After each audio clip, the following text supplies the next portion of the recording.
Greetings, friends, and welcome back to another episode of Dreamscapes. Today we have our friend Cpaffy, who is a YouTube creator, dungeon master, and the self-declared once and future king of Southern New Hampshire. You can find him at youtube.com, I believe, /Cpaffy. Links in the description if I screwed that up. Right back to him in 2 seconds. If you would kindly like, share, subscribe, tell your friends. Also, 16 currently available works of historical dream literature, the most recent Dreams and Their Meanings by Horace G. Hutchinson, lovingly reproduced, recreated, and enhanced, if I may say so myself, by yours truly, your friendly neighborhood dream wizard. All this and more at benjaminthedreamwizard.com. Also, if you'd head on over to benjaminthedreamwizard.locals.com, trying to build a community there. Right now it's me and one other guy, but you're welcome to jump in and tell me what you want that to be. I'd love to, actually, sorry, my guest is sitting there while I ramble about myself, but of course, Cpaffy, you're welcome to come to the locals. You know, that Horace Hutchins guy is a real piece of work, you know? Throwing so much contemporary pop culture references in his work. You got to unscramble that nonsense. Don't buy the original, buy the new one. Better. Exactly. And it is actually a conversation with the general populace of the 1900s, 1901, I think, or 1919, 18. I can't remember. Fuck, it's in there. It's in the beginning of that. It is a guy who used to write. He's considered the father of modern golf instruction. So he wrote a letter about dreams, fascinated, like an article in a magazine, and solicited readers to send him their stories. And then he wrote a book based on that. He went from writing books about sporting instruction, golf, etc., to doing a book about dreams. But before I forget, I want to say about the locals, benjaminthedreamwizard.locals.com. I'd love that to be like one of my primary sources for dream interpretation interviews. If you're in the audience and you're, a member of that community, and it's especially if you're doing any kind of sustaining donation, I want to hear from you first. I want to give you top priority. You get your dreams interpreted before anyone else, unless they're famous and I can clout chase, which I'm not ashamed to ride anyone's coattails. I'm doing that with Giddy. I did that last week. Hopefully that brought me some subscribers, right? Exactly. That's actually probably a good place to start. Well, okay. Number one, Cpaffy, welcome. Thank you for being here. Appreciate your time. Thank you for having me. Yeah. And I didn't even mention the whole hat and the mug thing. I didn't know what to say. You're gonna clip that. You're gonna get the thumbnail, and you're gonna get me taking a sip with the hat on. Exactly. Because my thing is a teddy bear with a hat on, sipping a cup of coffee. And that'll be the thumbnail. Branding. And it'll obscure my face a little bit, because this is the first time my face will be on camera.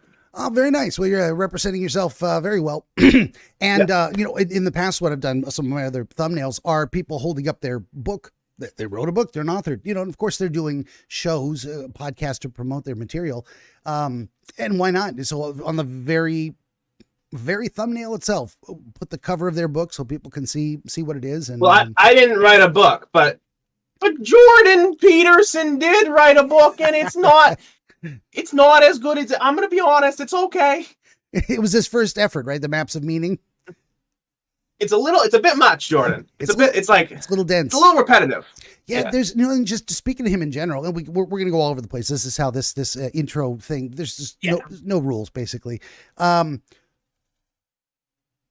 we're seeing now, okay, so when he burst onto the scene, he'd had some 30 years of teaching and whatnot, or longer, to think of all these things critically, to distill these ideas into maybe easier to understand or very, very, very formulated expressions. And so he had in him, I think, Maps of Meaning, which he struggled with a bit. That's I'm going to relate it to this as soon as I get my head straight on it. But what we saw with 12 Rules for Life, and then the antidote to the other one about chaos, which I can never remember the title of the second book. Those were kind of collections. Beyond Order. Beyond Order. Yes. And I'm, Beyond Order. I'm tangential. I'm all over the place. I try to keep one foot on both sides of the yin yang line, left, right on the political divide. Chaos and order is how I actually conceptualize those two broad political trends. Long story short, what we're seeing now in people's criticism of Peterson is, he says a lot of stupid things. And I'm like, that's what he did for the entire 30 years before he formulated everything into the ability to write 2 books and Maps of Meaning. What we're watching now is live, real-time evolution of him considering new ideas, trying to formulate the next step in some evolution of his thought process. I think that was everything I was going to say. So people think he sounds stupid, but he's embodying the fool. And so hopefully he someday thinks out loud. It's not foolish, but if you're bad faith, you assume him thinking out loud is his set idea he's trying to persuade you, and you're like, that's stupid. Exactly. But he knows it's stupid. He's throwing something out.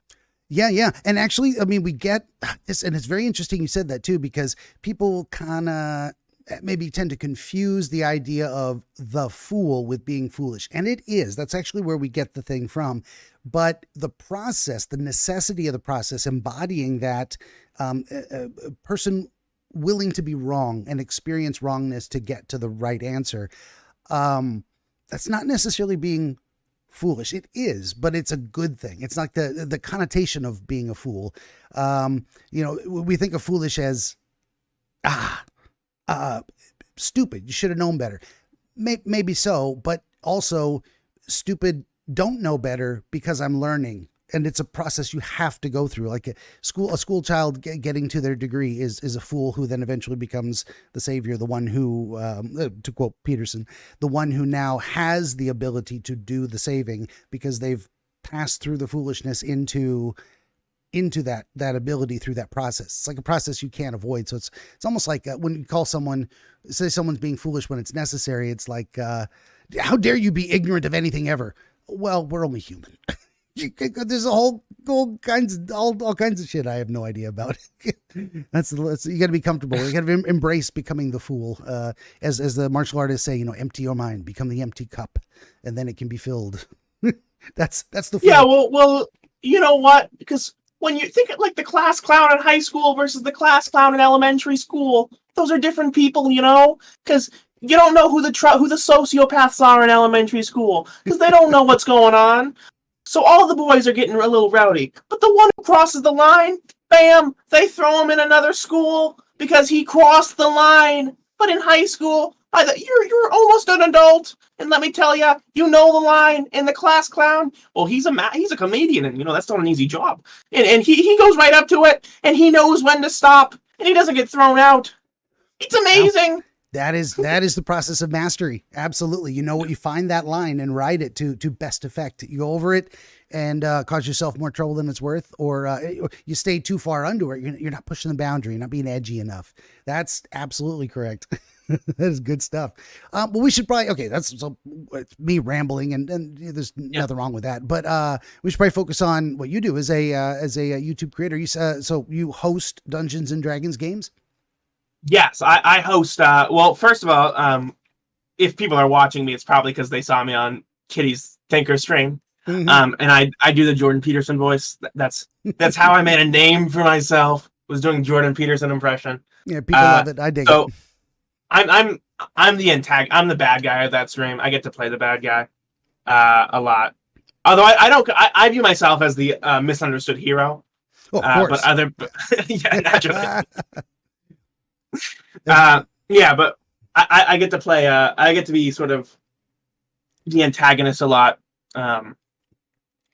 But yeah, what I do on my channel is I host Dungeons and Dragons games. I'm not great as a dungeon master. I'm basically pretty new. I've been doing it for like a year, which seems like a lot, but I'm not like working. I'm just throwing shit together and seeing what sticks. So, yeah, I mean, it's a lot of it's writing. It's writing, but you're not writing a story. You're writing things that are gonna like happen around a story. It's like painting a background. Yeah, I would say it is kind of like writing, but it's almost writing one of those choose your own adventure books. I don't know if you remember those. Like those were big when I was a kid. A whole series of young adult choose your own adventure books. If you choose to get in the car with the mysterious man, turn to page 24. If you choose to run away into the dark, turn to page 39. That kind of thing. I'm sort of against that form of dungeon mastering, actually, which is the because I view that that's like an advanced form of railroading. Like, here are your set paths. It's on rails. Yeah. I prefer go ahead. Here's what's happening. Like the first 10 sessions, there was a war with pirates going on. And in my mind, I was like, oh, the players are going to be so into this. The pirates are coming. The communists are revolting. And the players were like, nah, we want to make drugs. and okay. So, I mean, one of my players in my main campaign is a very successful drug dealer now. And I wouldn't have thought that would happen. But yeah, I just earlier today, actually, like an hour ago, I started a new campaign with That Darn Kitty, Andrew Clark, some other people that have been around on her stream. So nice. We have, Well, I hope you didn't end that adventure too soon to come and meet with me today. That was all. You had no time. Okay. I aim for 2 hours, so okay. We actually could have started earlier, but yeah. So this was well within the limits of what I had. Yeah. Oh, fair enough. Good deal. Just checking in there. It's I'm very. I don't know if I express this on shows ever, but I'm typically available Monday through Friday, 10 a.m. to 3 p.m. Pacific time, because I game stream at 5 p.m. every day, except Thursdays. New episode of Dreamscapes, such as this one. If anyone's watching, that's live premieres 5 p.m. on Thursdays. So that's why I set that time frame. I was like, I can't get up too early. I just can't. It kills me to do that all the time, and I can't record too late. I got to be done in time for the game stream. So scheduling, that was fascinating, I'm sure, but. I think so. When you said the idea of railroading or putting things on rails, yeah, and I've been guilty of this a lot, like because eventually you get so sick of your player shit, you're just like, go do the thing, like there's stuff happening, and if your players are if a couple of your players are too chaotic for like the other players, you have to railroad the chaotic players a little bit. Yeah, I got to bring them to the line and say, let's roll some dice, and then kind of, blue lightning, and you're okay. Now you're on the right path again. Yeah. I was just going to say that in some ways, I that might be a more novice dungeon master's way to, handicap. Speaking of golf from earlier, but the idea of, I don't.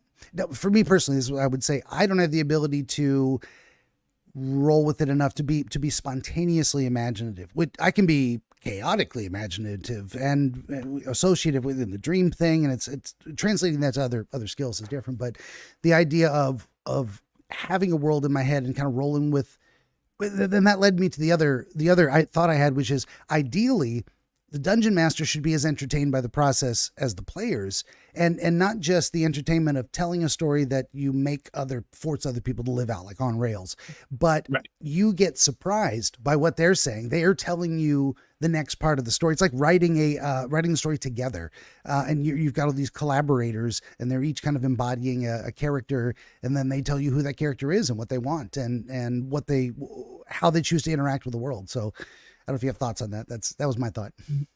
Well, yeah, that's exactly right. You said you don't have the ability to be spontaneously creative like that. Not in the moment. I'm terrible. What I mostly do is I write the world. I write what's happening. There are conflicts happening that my players, for 30 sessions, so that's a year, haven't even learned about yet. They've never been brought up, and it's happening in the world. Okay. So if the hardest part, honestly, is names. I don't want to name people if they never come up. But so if a player's like, "What's your name?" I'm like, "God damn it!" Like, but names have to happen. But that's like, he's the innkeeper. He's Mr. Innkeeper. Yes, he's Mr. Kin Eeper. Right, Mr. Underhill. So it at first I saw this problem. I had a stack of books by me at all times, and I would pull something from the title of the book. But eventually I ran out of things to pull from titles. Yep. Like so it's like you have to, like, I mean, it's so hard to think of names in the moment. You don't want all your characters to be named Dave. Yeah. I don't know how many people might know, but okay, speaking of spontaneous, this is something that I couldn't predict it would come to me, but now that it did, I want to mention it. There are actually, you just type in random fantasy name generator, and there'll be like a dozen websites that'll give you random fantasy generated names. I don't know if anyone's ever thought of that in terms of using it for, like, what's this guy's name? You just go bloop, Gregory Ipswich. Done. That's his name. It's great, but also it's almost a little disheartening to your players for them to go, "What's this guy's name?" And you go, fair enough. It's Gustav Longfellow. Hasn't been prepared. Yeah. Well, but it's also the players enjoy catching me off guard with names. They're like, "I want to ask this person like where the inn is," and I go, "Right down there," and he goes, "Okay, what's your name, first and last?" Right. It becomes a bit of a running gag. Ah, you bastards. Yeah, right. It's fun. It's fun. And my new party hasn't learned about it yet, but they will start shortly, and they'll ask everybody what their name is. Now, what you could do I is tried to have a list of extra names to pull from, like that's in what case I was of gonna say. But honestly, it's so, I don't know, like, because the names need to match the character. Like they can either be funny, ironic, like a big giant whose name is Bob, or they have to be like really fitting. Yeah, right. But if they're just sort of like blah, like I don't understand why this character has this name. Like NPCs can be named Henry, no problem. But main characters need to, like, important characters in the story need to have important names. Yeah, or like you said, ironic names. And that's pretty funny. You know, it's like ironic names are fun. His name is a beggar, but he describes himself as, you know, Henrington Wadsworth Butterscrap the third or something. You know, I love that kind of irony. Yeah. Oh, it's going somewhere in my head. Complete brain fart. Yeah. It's been years since I played Dungeons and Dragons. I think computer gaming took over that for me. And what I would rather do is actually, so I love that's why MMOs, I had a bit of an MMO, I'd say maybe even addiction back. I played EverQuest from 99 to 2004-ish, 5 years. I played a dwarven cleric of the Hammer of Brel. That was our clan. That was fun. But I used to, so when I was real young, I had a D&D group and we would play Saturdays and you get there by like 10, 11 a.m. We would stay till, you know, sundown in the summer and that kind of stuff, just playing all day, taking breaks, but none of us wanted to stop. And we didn't have a better time to do it. We weren't doing it 2 hours a day or multiple times a week. This is our weekend. This is what we get to do. But I think that for me transitioned into, I would rather stay home and have pretty things to look at and play an MMO collaboratively. I still don't like PvP. I prefer, let's get together and test our skill at group function to, you know, can we overcome this raid? I loved raids. Those were amazing. Even if I had terrible lag and I had to almost point my face into the wall just read the text because all the sparkles was too many people on the screen. I had a terrible computer back then. Anyway, I don't know if you have any thoughts on that. The idea of MMOs versus in person. Well, we play online, so that's a big, and I wouldn't play Dungeons and Dragons if everything was manual. No, like that's such a huge barrier to entry that I don't want to do. Yeah, you have to be committed to do that. We have to be in the neighborhood with the people you know. I mean, you're not going to fly out on a weekend to go to another state to attend a D&D game. Now, maybe you could if you had the resources. Well, you might if you're a famous voice actor on Critical Role, but like we're not. You're right. Yeah, yeah.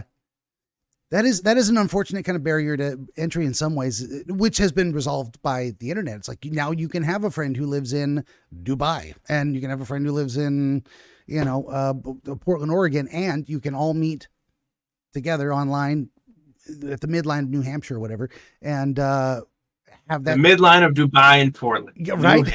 Exactly. That's the new the Chamber of Commerce can have that one. That's on me. Yeah. And I like that. I've always liked that. And also I'm on the kind of ASP side of things. So I'm like, I don't actually want to be around people in person. I like talking to people, but on my own terms, in my own time, at a distance, you know, for a reason. But otherwise, like being in the same room with people is kind of awkward. It's less awkward when it's online. I'm a lot more freewheeling and just let my, let my thoughts roll wherever they do. So yeah, didn't really have a question. It's interesting online because I don't know if in person people feel more of an obligation to role play, but sometimes online you have to poke your players a little bit to get them to be like, listen, you're doing a thing here. Speak in character. Yeah. I totally plan to do a Japanese accent for the bad guy early this morning, and I came up to it and I was like, I'm not going to do this racist Japanese accent for this entire session. Now, I studied Aikido for 5 years, so I can very much do Japanese accent. Because that is a direct interpretation or my version of my instructor. He's spoken this way.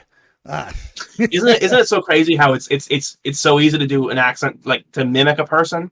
But if you were asked to do that specific regional accent, it's like so much harder. Yeah, and I'm only doing Like- one slice. Like, if you look at it, like even if you watch anime and you hear the way some people talk, and now I'm starting to pick up on it.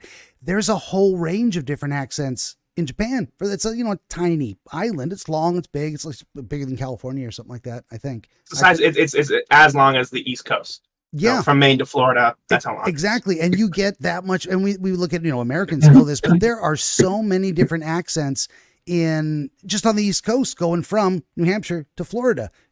Tons of different accents. And then all across the Midwest. And then you get California, you get regional accents like surfer, California surfer dude being a type of accent.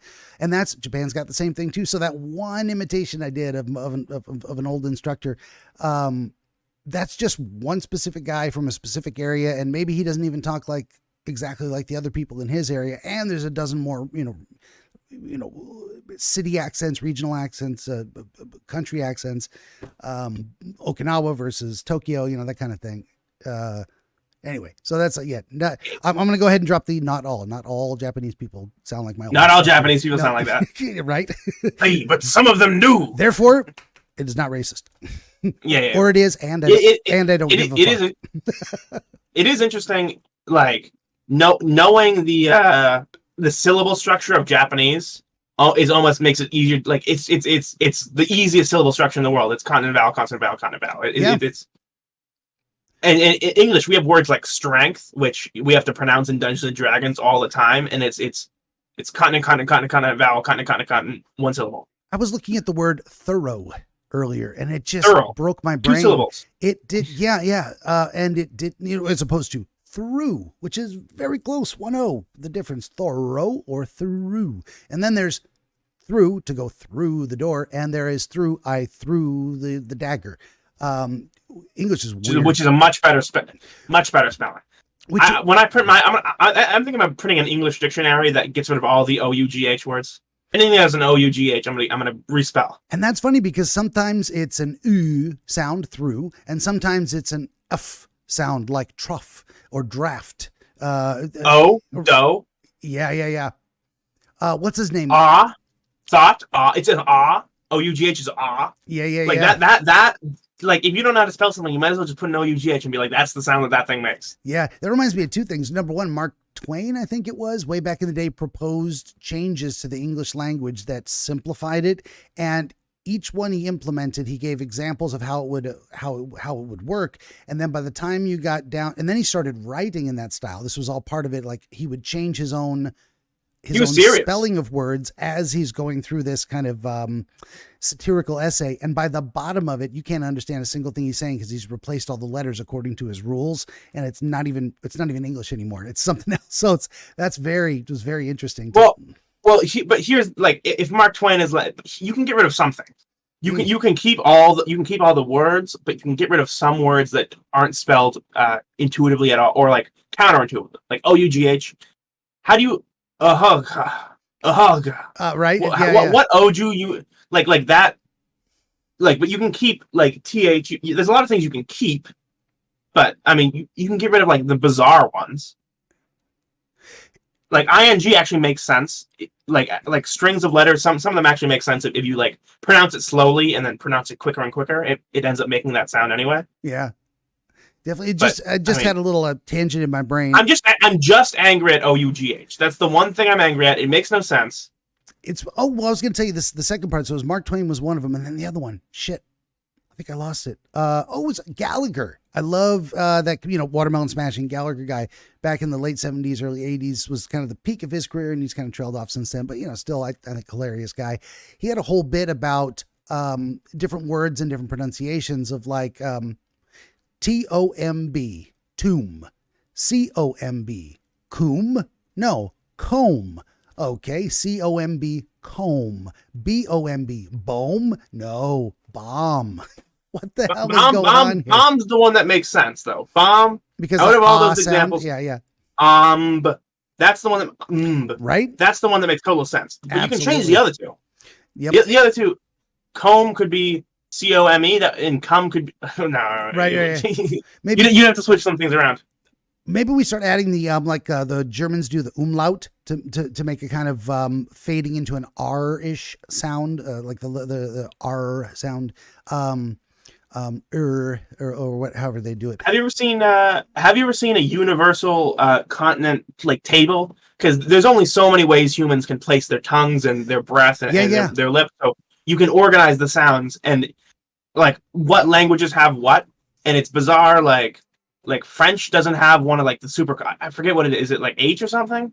Like there's a continent that we have that French just doesn't have, and that's one of the there's a. But like the amount of sounds like R, like relatives, like okay, it's but it's also and it's also it's but that's all just where you place your tongue. Has anyone said you look like Jack Black? Is that the famous guy you get most often? I don't get any famous people. Oh well, I'm telling you, Jack Black is. I just got a vision of Nacho Libre. Mm-hmm. I feel like I should get famous people. I get fat guys with glasses on the street, and someone's like, "That guy looks like you." I'm like, "Not really, though." Yeah, no, that's not as much of a compliment. I mean, if I'm going to tell someone they look like a celebrity, now it may be like a. If I'm just being honest and not, I do get one celebrity all the time. What's that? I get one. I get Idris Elba a lot. People are like, you remind me of. Oh, it's Idris Elba. I can see that. I was like, oh yeah, yeah. Especially in the hair. Yeah. He's the head. Yeah, right. Of course. That's it, and certainly the stylish dress. Exactly. We spent a lot of time talking about words. It's all about D&D, and names and pronunciations and whatnot. I don't know where to go from there. I had other things in my head. They're just gone. I have a question for you about dreams. Please, anything. Yeah. I had a weird dream, not the one that I think we're going to analyze, but it was just like 3 nights in a row after the most recent thinkers. I was like, I had that like, what's the cotton my cha? What is that it? Cha? Is it ga? I'm not sure. Stuck in your craw. Stuck in your craw. Yes, gotcha. Something mm-hmm. Speaking of words. And I had like dreams, and it was a very weird dream. It was about me, losing my senses while being in a corner and trying to call for help, but I can't. Like, yeah. And I was like, I was very upset about this thing in the thinkers. I was like, I feel like we're talking past each other a lot, and I was like, I felt upset about that because I felt, ironically enough, like I got Kathy Newman. I got Kathy Newman.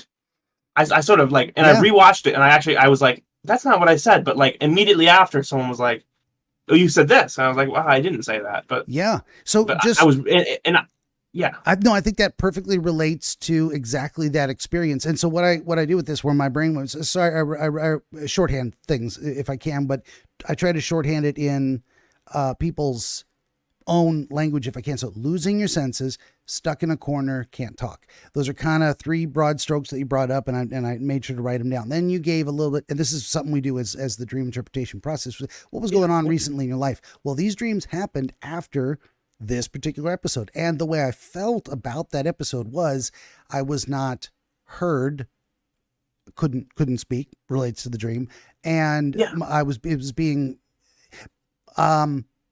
because I was not being heard, or the social circle in essence rejected me. I'm in a corner, as if punished, as if separated from the group. And not that they didn't invite you back, not that people don't like you, but in that moment, in that context, you had a strong feeling of disconnection. Right. And losing your senses. You're asking in my estimation, you tell me if this sounds right, you're asking yourself, am I the problem? Did I screw this up? Am I perceiving things wrong? Have I lost the ability to accurately sense myself, the way I presented it? Was I the one in the wrong in that scenario? And you're having these dreams to sort that out in your own mind. What do I think actually happened? How do I feel about that? And maybe even what can I do about it? Because that's usually the reason we review these things in our mind, is like, I want to avoid that negative experience, or I want to repeat that positive experience. How do I do that? What was it? How did it work? Can I repeat it?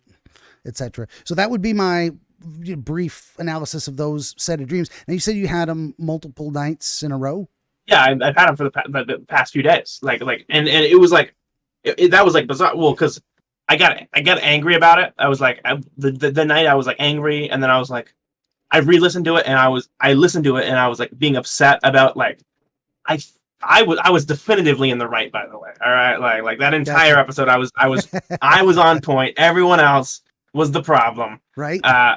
But like I was like, okay, and then recently, whatever, I was like, okay, there was a lot of people. There was a 10-person panel, and everyone was like angry about the videos we were watching. It's like water under the bridge. Like, who cares? Sure. Like, like you're not an environment for constructive thoughts. Yeah, and no one has made it clear to you you are uninvited. I mean, you're still part of the social circle, and nobody hates you long term. I do remember listening to one. I can't remember when it was, where there was a comment directed towards the idea of you're talking too much.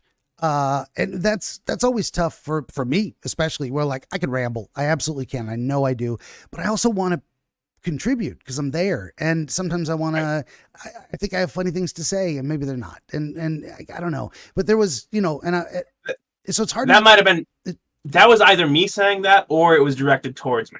Yeah, and I can't remember which one. You might have brought it up yourself, like, shit. And sometimes we realize that we're like, I'm talking too much. That's what I tell people. I tell people to shut up all the time. I'm like, okay, shut up. I'm talking now. I catch myself doing that in interviews, and I'm like, I'm supposed to be asking you questions. This is not. Everybody hears me ramble every week. They're more interested in what you have to say, so I got to stop myself.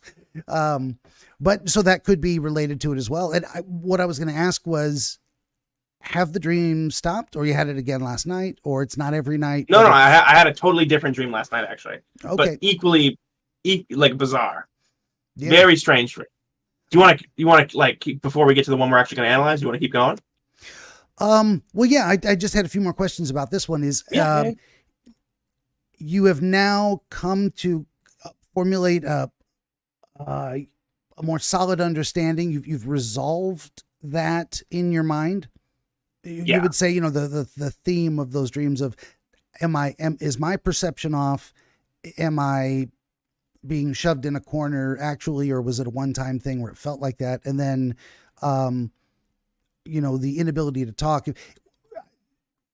This is my theory on recurring dreams, is that once we've analyzed it enough to understand it, it doesn't need to recur. It will continue to recur.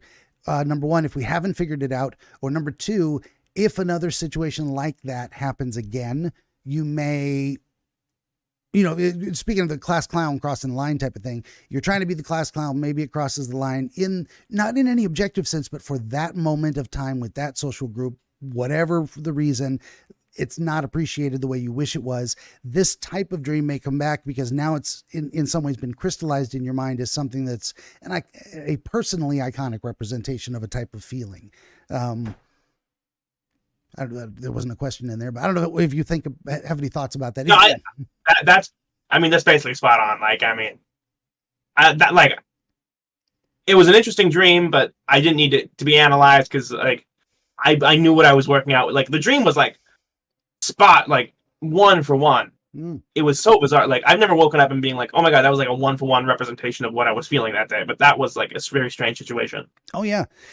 And that also gets around to the idea we were talking, before we record. And for folks out there, we always talk before we record, never record without permission, that kind of thing. So everything's on the up and up. We were talking before, I just went on a tangent about what dream you should share. And I'm like, okay, I work with whatever people bring to me. It could have been that series of dreams. We could have spent a lot more time thinking about it and talking about it. But it's also sometimes those dreams are self-evident, or you solve the problem yourself. And it's not worth asking me because we've only got this one shot in a way to do this. So we don't want to waste it on something you've already figured out. Although I have done that as well. Just as another tangent, this time my brain explodes in all these different ideas. I have had previous guests where they bring me a dream as a mystery and they don't tell me anything about it except the dream. And then they let me kind of run with it and see if I can get anything close to what they came up with themselves. And usually I would, to toot my own horn a little bit, I'd say I've generally been able to get pretty close in terms of, and then they have to help a little bit too. Like they can't just be stoic and say, I'm not telling you. It's like, well, if I'm right, let me know. Then we can build on that without revealing too much. It's a delicate balance. But so, okay, long story short, I get a lot of people who would say, that's almost exactly what I came up with. And you saw a few new angles that I hadn't considered that I think are relevant. I'm like, yay me. You know, that's like, I get a tremendous satisfaction out of solving the puzzle. And that win-win of the intersection, say, of I get my satisfaction and my content, and they get a meaningful understanding that hopefully can be useful and settle a mystery for them. Like, this is bugging me. We looped back around, like, which dream should you share? And I always tell people it's dreams self-select for importance. So whatever feels the most meaningful to you is probably the one we should do. And also the one that is the most puzzling, because usually there's something there that, like, if you could figure it out, it might be useful. And you may not be able to figure it out without some feedback process of discussion. And I'm always happy to have people bring that to me, of course, but you can also do this kind of with your friends and family. They might not be as good at it, but they can kind of, if they're interested in understanding and helping you sort it out, you can just kind of have a discussion about the, just talk it through with somebody, and you can get a lot of benefit out of that too. That's my rant. So, I don't know which dream you wanted to do, the one last night or the one that was the most puzzling. I think we kind of settled on that. I think I have a hard time being the one that's making choices. You can flip. The one last night was a very strange dream, and I have a lot of details about it, but I don't think it's quite as, like, shocking as the one before. The other one seems to be a better story in some ways, like a better, more bizarre. It has like a more cohesive narrative. The one I had last night was very bizarro, like things just kind of happen, you know, one of those kinds of dreams, but in the same setting. It was like a very unnerving experience, but gotcha. Yeah, but it wasn't. And that's another element of the self-selection process, is like, if the more disturbing the dream in some ways, the more useful it might be to sort it out. It's like, what did I experience that caused me to feel that way? And how does that relate to my life? What am I concerned about?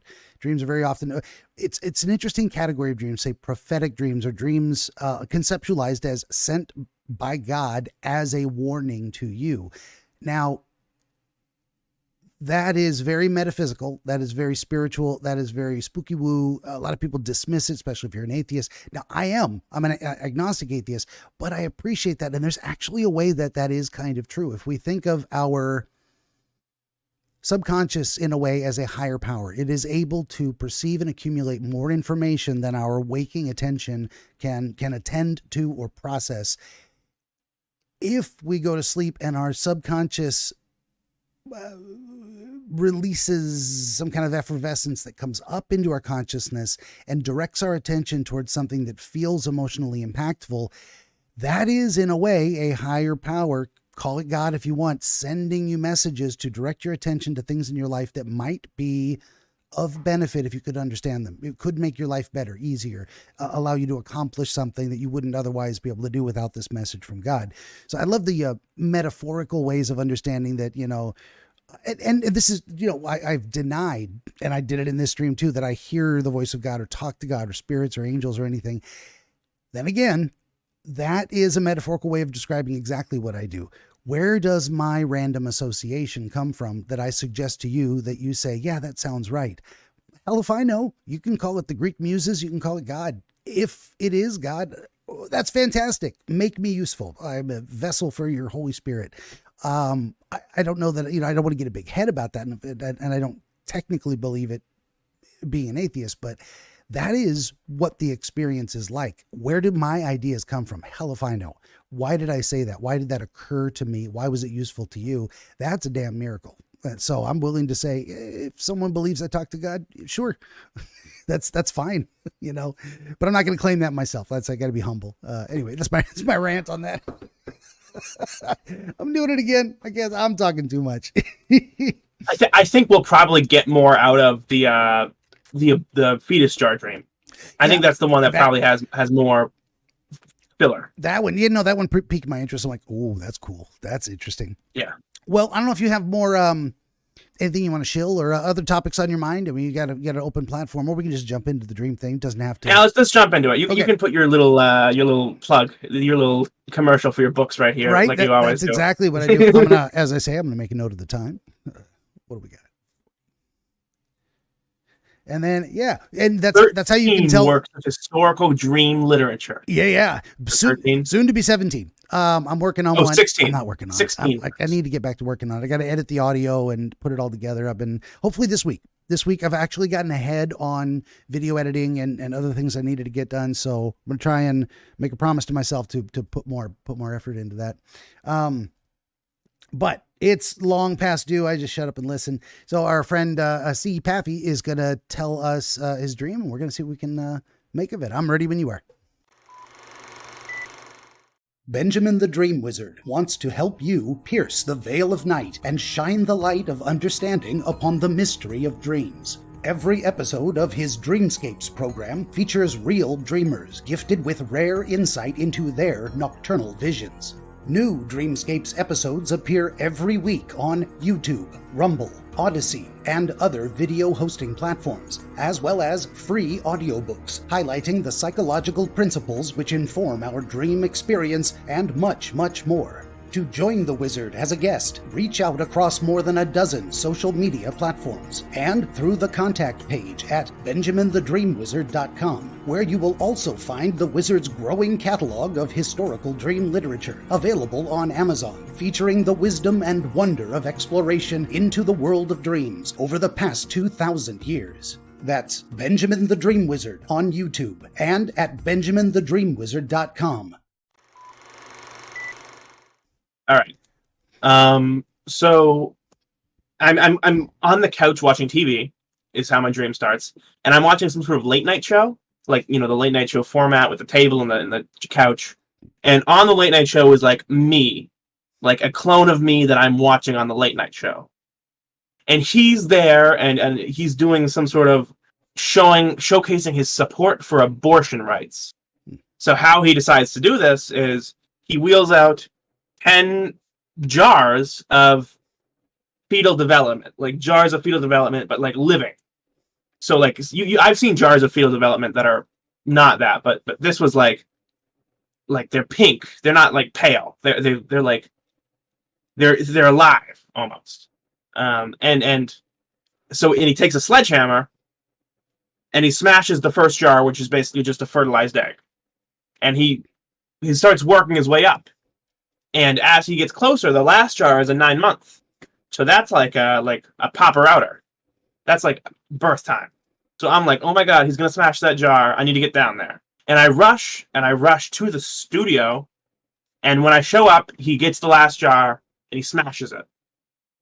And there's like viscera that goes everywhere. And as soon as like the explosion of viscera happens, I'm him then. And then I'm him as soon as and I'm covered in the thing, and everyone is cheering, except not with we haven't brought this up. I don't. There's noticeably never any audio in my dreams. It always freaks me out. Something like every night I'm like I can't. I'm going deaf every night, but people are like making cheering faces, and that's where the dream ends with me covered in viscera, holding a sledgehammer, people cheering me on. Okay.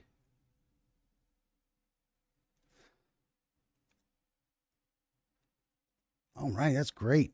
Let me make another note here. I've gotten smart lately, and I started, instead of having to scrub through the video, like, where did that begin? Like, I just write down the times, like timestamps. Where did it end? Yeah. Perfect.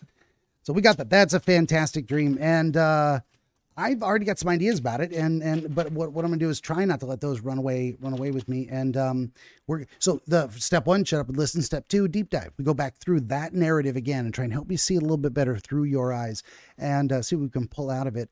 So you're at home on the couch watching TV. This was your in real life house. It's like a vague house. It's vaguely a house, like almost like like the Simpsons living room, just like couch TV door. It didn't resemble my house very much. Okay, that's an interesting thing too. So right off the bat, we've got. I mean, you weren't on an airplane. You weren't in school. Yeah, you were at home, but not your home. So you were in a home.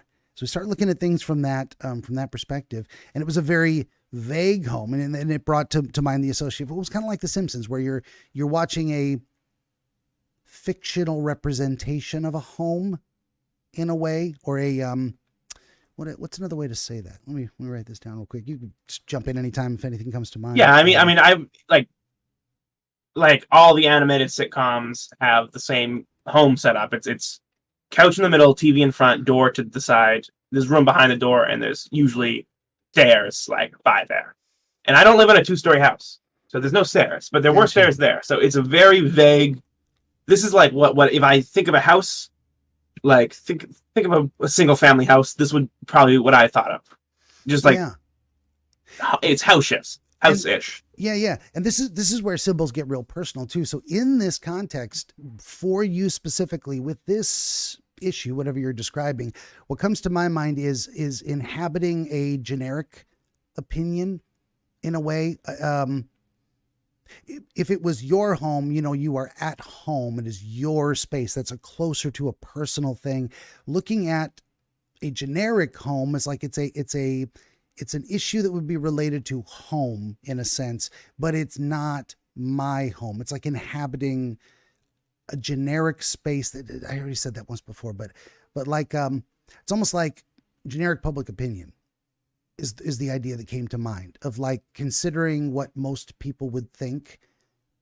So a generic representation of the house, as if on television, and then it's related to you're watching TV. So there's actually kind of layers of self-remove and consideration of how other people would view something, even putting yourself in the position of an external person viewing yourself. You are yourself, but you're watching yourself. You're watching a version of yourself which could exist, or you think might exist. So there is in my mind an idea of weighing your own opinion. What do I believe?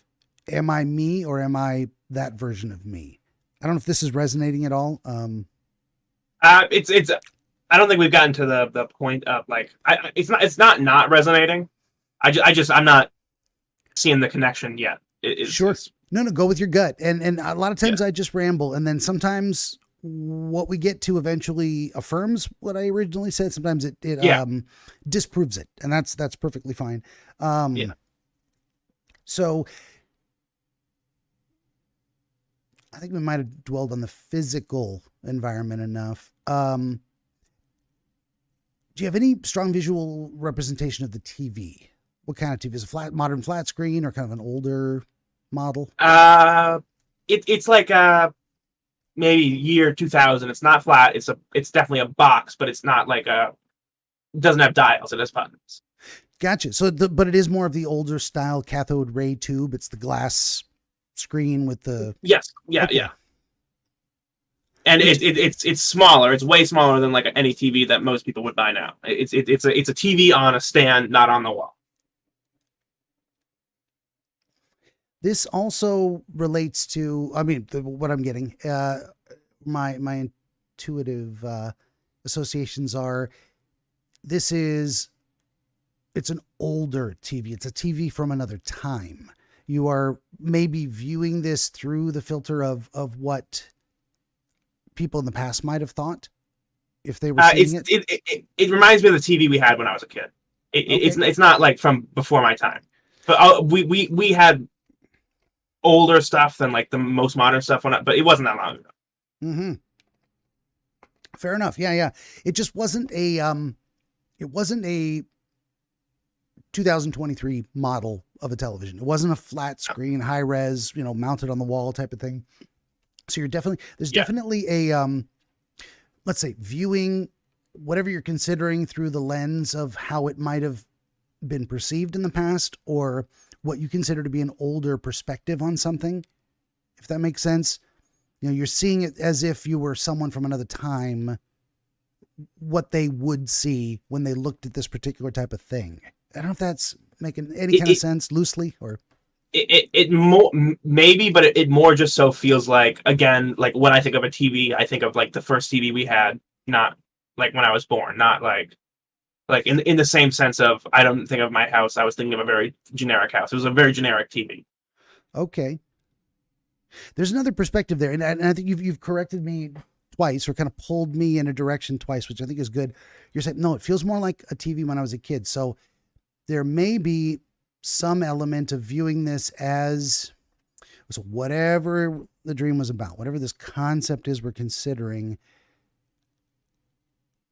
there's an experience of the world as a kid. There's a not knowing, there's an uncertainty, there's a the inexperience of youth in a way. So it may be a signal or suggestion of your own uncertainty about whatever this issue is like, imagine you're seeing this through the lens of what it would have been like as a kid, not understanding something and being confused by it, or seeking to understand it better. I don't know if that resonates more.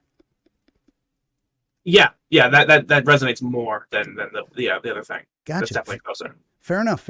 And that's good. So we're kind of, and we actually talked about that a little before, like the empty cup, eyes of a child type of thing. It's like, let me take a good hard look at this as if I don't know anything. Let's start from the beginning. So I'm going to put myself viewing this, and all of that from, it could have very well glossed that over and said, okay, house TV, let's move on. No, what kind of TV? Why? I think that is kind of important. So it had like buttons, maybe even do you remember you operating a remote at all, or you're just, the show's on, you're watching that show?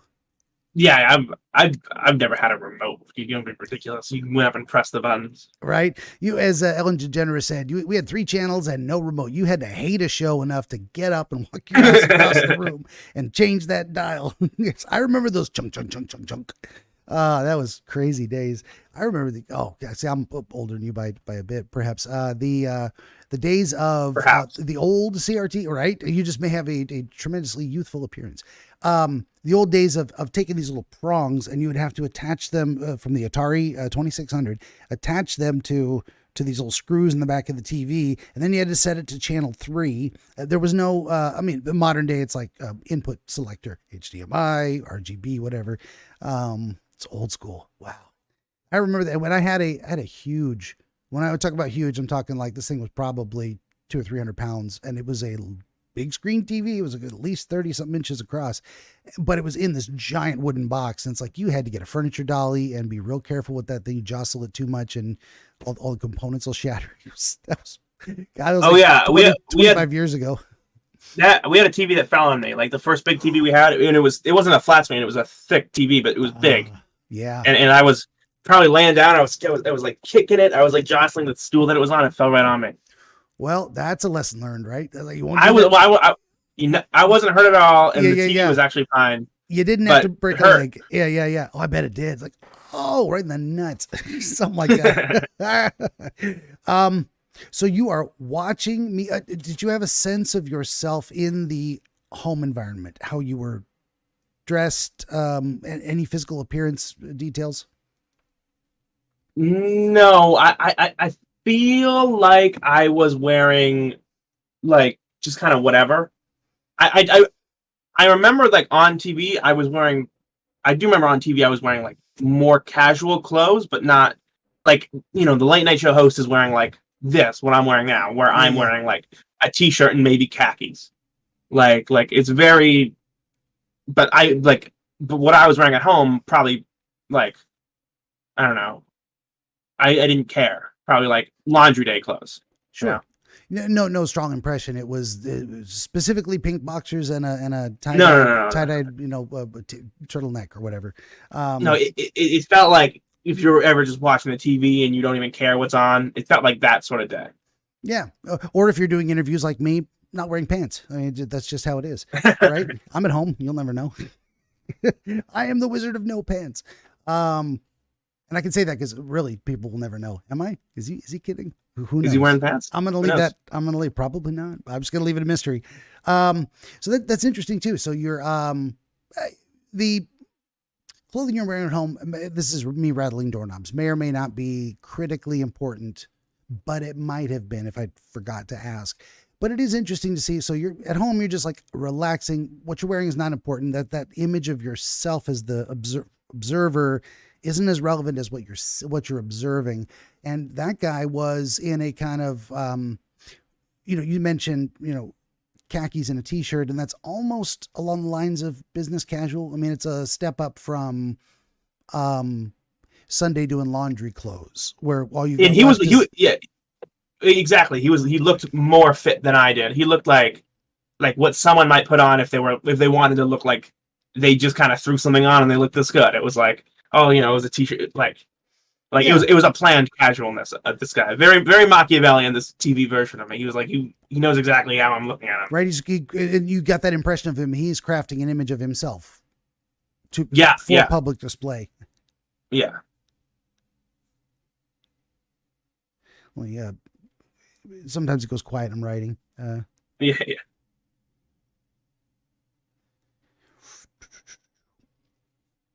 Just from the road. Right. And lately I've had a horrible problem with dry mouth. It just, the more I talk. I sleep with a fan right on my face, and oh my God, waking up after sleeping with a fan on your face. Oh, yeah, that too. No, yeah, I've got one running in the, where is it? Running in the background right here. Worse than that, and this is interesting. You are Cpaffy. I sleep with a CPAP. I actually have the horrible snoring problems. And I said, Doc, hey, if I tangent here, but hey, if I lost some weight, would that help? And they're like, nah, probably not. Actually, doesn't seem to affect it. Like, it isn't just, all the fat choking me when I sleep. And she was like, nah, it is what it is. You need it or you don't. It's kind of the shape of your soft palate and how it loosens and the muscle tone relaxes as you're asleep. And it just makes the horrible breathing problems. Anyways, I think that's part of it too. It was like drying out my mouth in my sleep. But also I think just sweating and being probably, what am I trying to say? This is all horribly boring, but dehydrated because it's hot in the damn summertime and I'm probably not drinking enough water. So that's why I get my little bottle while I'm doing these interviews. Keep the mouth moist. People like that word, right? Moist. Moist. Great word. Yes. That's the only ASMR. Also one syllable. M-O, two vowels, one syllable. Moist. Well, yeah, we don't say moist or moist. Yeah, exactly. Moist. I hope there are people out there going, stop saying that word. I've heard people don't like it, so I'm totally leaning into that. Lunge. Exactly. That's another good one. Lunge and even luge. Lots of great words. Any notable difference in a physical body composition is one way to put it. Different hair color, different size, shape, dimensions of this guy on TV. It was you, or it was a little bit different version of you. He was a little bit better than me. Better. Yeah. He was like a little bit fitter than I was. Not that much. I mean, he was still fat, but he had bigger biceps than I did. Gotcha. And he had like his hair was a little bit lighter. Mine's pretty dark. And he didn't have glasses on. I'm wearing glasses. This guy wasn't. Okay. Gotcha. Yeah. And this is all the kind of details you would say, okay, well, what was better? So there's in some ways, an image of yourself that, like, if you were to go on TV, you would want people to see you like that. You would want to be, and this is a dream you had long before you ever considered coming on to talk to me. And this is the first time you're putting your face on the internet, not even in your D&D videos. I forgot about that. Like, are your players on screen, but you're not? Or no, none of us are. None just of voices. It's all audio. Okay, yeah. Fair enough. Yeah. So yeah, there was probably some consideration of that. Being a participant in the Thinkers Show and whatnot, and just being now that you've and running your own YouTube channels, like, since you've never done that before, probably there's some conception of, and we all want to present ourselves better. I mean, I sit here and no matter what I'm wearing, I got these moobs, and I try to adjust the shirt so they're less visible, but I could just lose some weight and I don't. So I'm just a fat old wizard and that's the way it is. I would want, hopefully in my dream, I would want to present myself better. I would want to look better than I actually do in real life, because we all want to. But it is interesting that there's a bit of a desire for that self presentation of a better format. It's like, and it's interesting, some of the, and he had a thicker beard too. Okay. He didn't have this patchy mess. He had a like you look at that and you go, that's a beard. Gotcha. Well, when I was you look at this and you go, is that a beard? When I was younger, probably closer to your age, mine was a little thin as well. And this is like, I think I've probably been growing it out for 10 years now. And it actually filled in the longer I keep it there. Like some of the shorter hairs that take longer to grow, that add some of the bulk. So I think if you let it ride, it will improve over time. I mean, cross my fingers for you. So yeah, we would all want to, and I mean, even, I would say even fit athletic people might look at themselves and, the TV adds 10 pounds. They're like, oh, I wish I'd lost a little more weight before I went on TV. So you have a bit of an idealized version of yourself. Okay, if I'm going to be on public display, I'm going to be in better shape. I'm going to have bigger biceps. My interesting thing, slightly lighter colored hair. Not sure where that fits in. Maybe you think just black hair is not as interesting as another color. Well, it's closer to like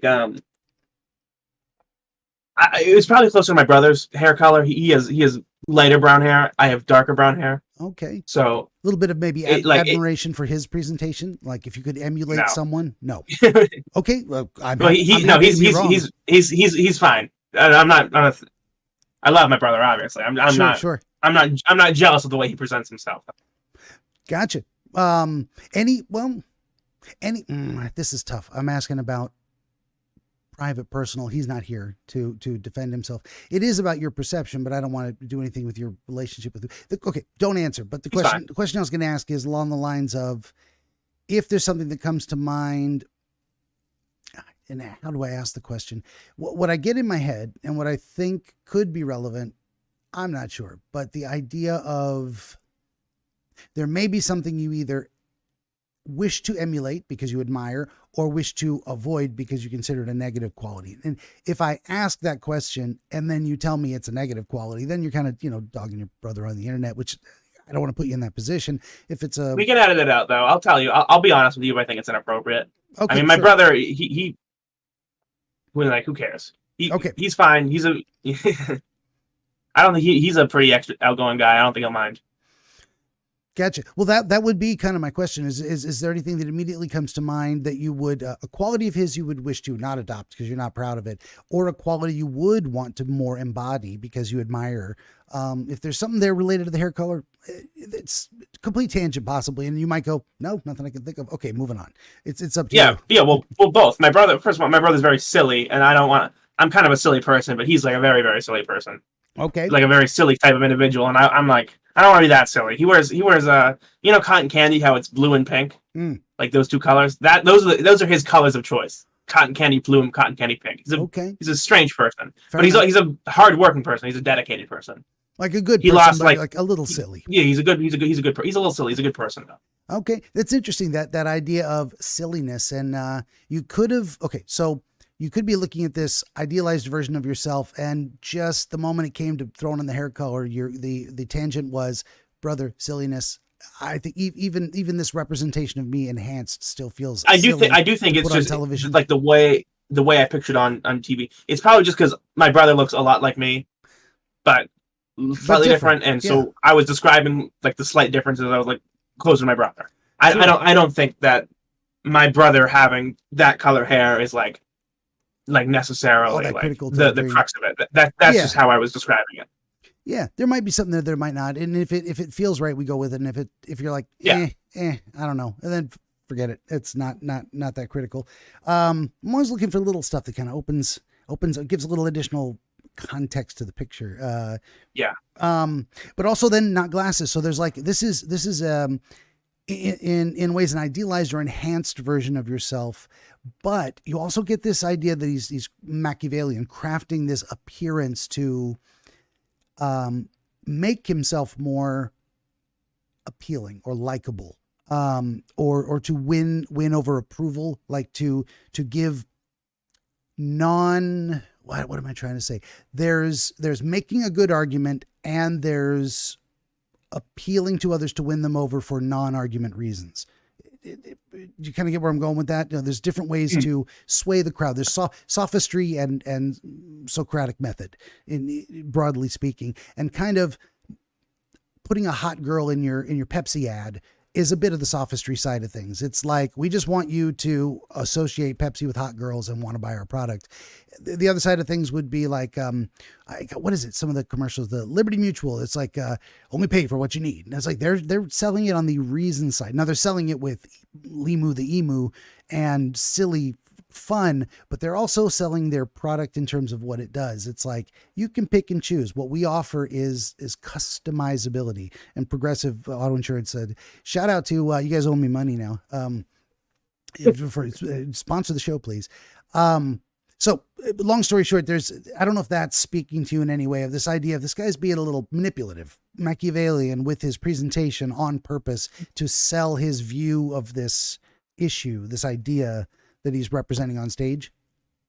Yeah, well, I mean, I think that if I were to go, if someone was like, you got a month to be on a big show, like if I was going on, I don't even know any big shows, like Tim Pool maybe, right, in a month, I'd probably be like, okay, I'll lose like 10 pounds. I'll lose like 5 pounds. I might also, I might not, but I might. Yeah. actually, come to think of it, I'd probably work out one day and be like, I'm going to go back to this isn't worth not. it. Yeah, this isn't me. That's why I've kind of embraced the whole, I'm just a fat old wizard type of thing. Like, whatever. That's me. That's me. You know, and someday maybe. Yeah, but go ahead. I do think you're right in the sense that he's doing the like concern about the outward appearance. Like, I'm wearing a 3-piece suit right now. It almost feels hypocritical to be like, my dream clone was a little bit concerned about his outward appearance right now.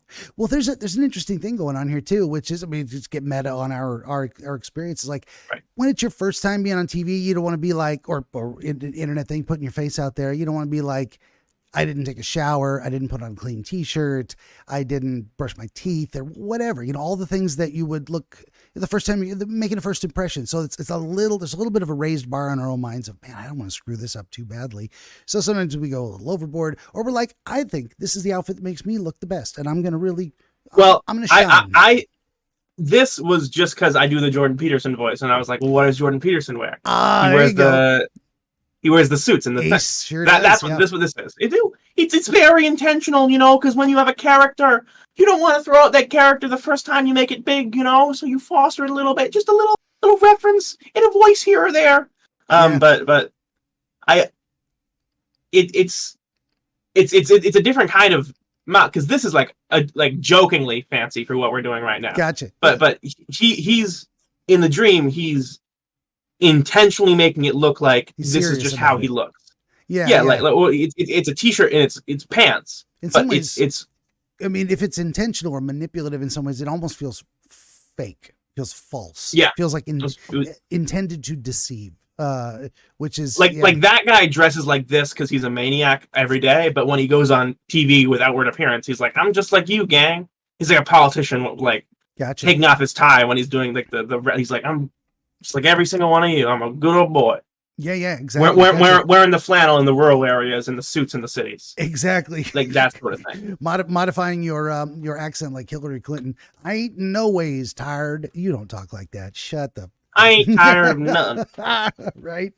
Oh, that's funny. Wow, Miss Clinton, your voice seems to have changed quite a bit. Why, you could be my neighbor.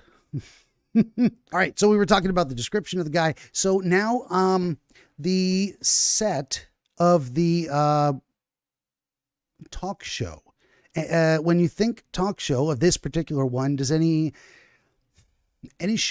particular show from the past come to mind? They each had different setups. There was David Letterman, that kind of Johnny Carson setup with the desk and the couch, or there's Jerry Springer style. Where it's more of a stage and there's multiple chairs, and it's more like desk couch.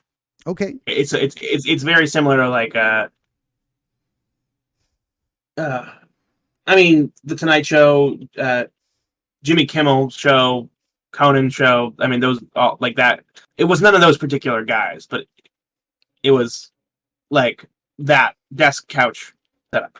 A general kind of thing. Yeah, like the kind of like you're on the desk and you're saying, how are you doing this? And I've got one arm over the side and my legs across, and I'm like, well, you see, Jimmy White guy, that sort of thing. Like very nothing particular about it. Yeah, and that was going to be my next question, is kind of how the physical setup was composed. When you're looking at the TV, the desk and interviewer was on the right and the couch on the left, and you were, Yes. the you on TV were casually reclined on the couch.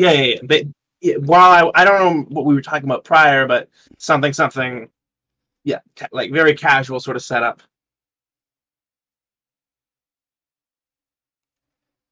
Okay.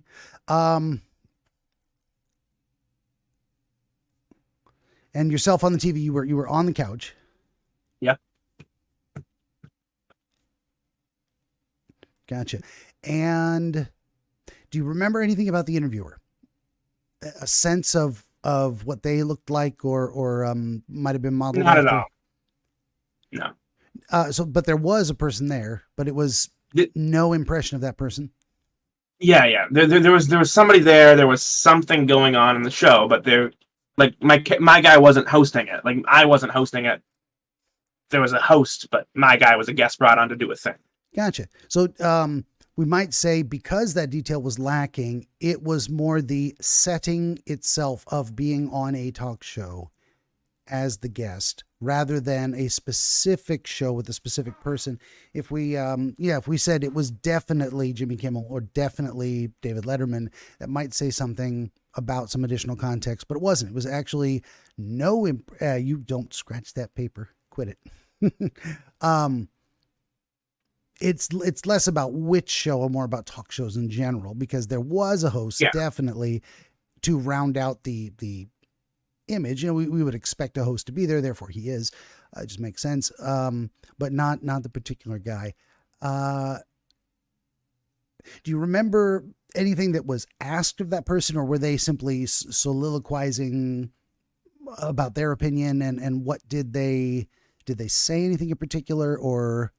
No, I don't remember anything that was exchanged there. I remember just the vague idea of me seeing myself on a talk show. So you don't remember hearing any words, fair enough. But the general discussion topic, the introduction to the act of then smashing the jars. I mean, what was that person saying about what was going to happen? It was vaguely about abortion rights needed to be protected. It was like a pro-abortion thing. It was pro-choice. Okay. Let's say TV me.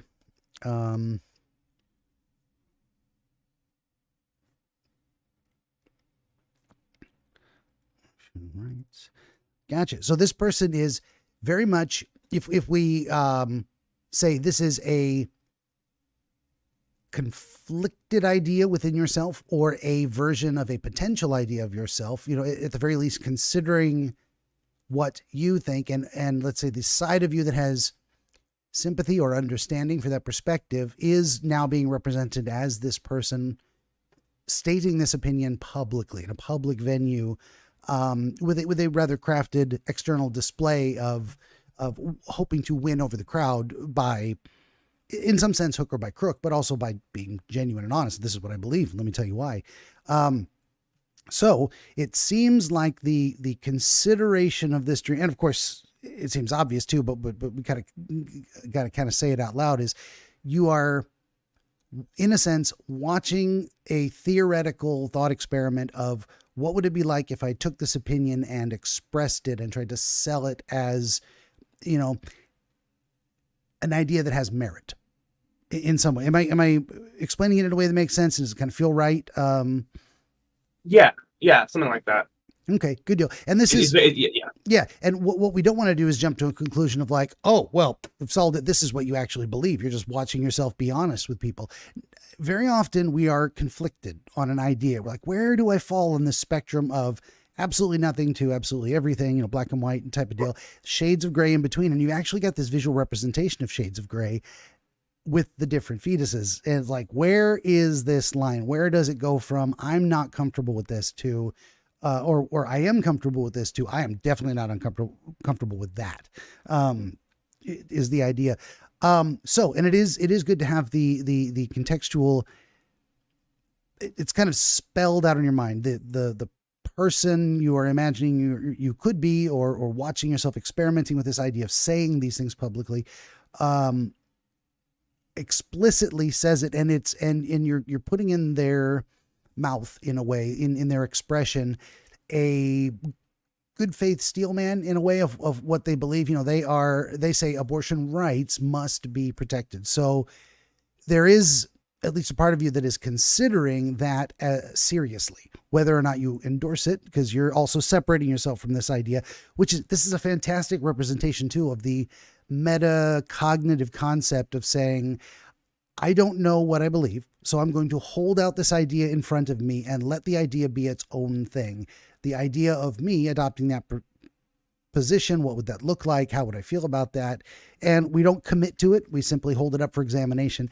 And that's a great thing that I wish more people did consciously, intentionally more often, of instead of letting our ideas embody, inhabit, or possess us, we kind of say, okay, I have had a thought. I have had a feeling. Let me go ahead and examine it. I'm neither going to push it away nor pull it close. I'm just going to let it be what it is and think about it.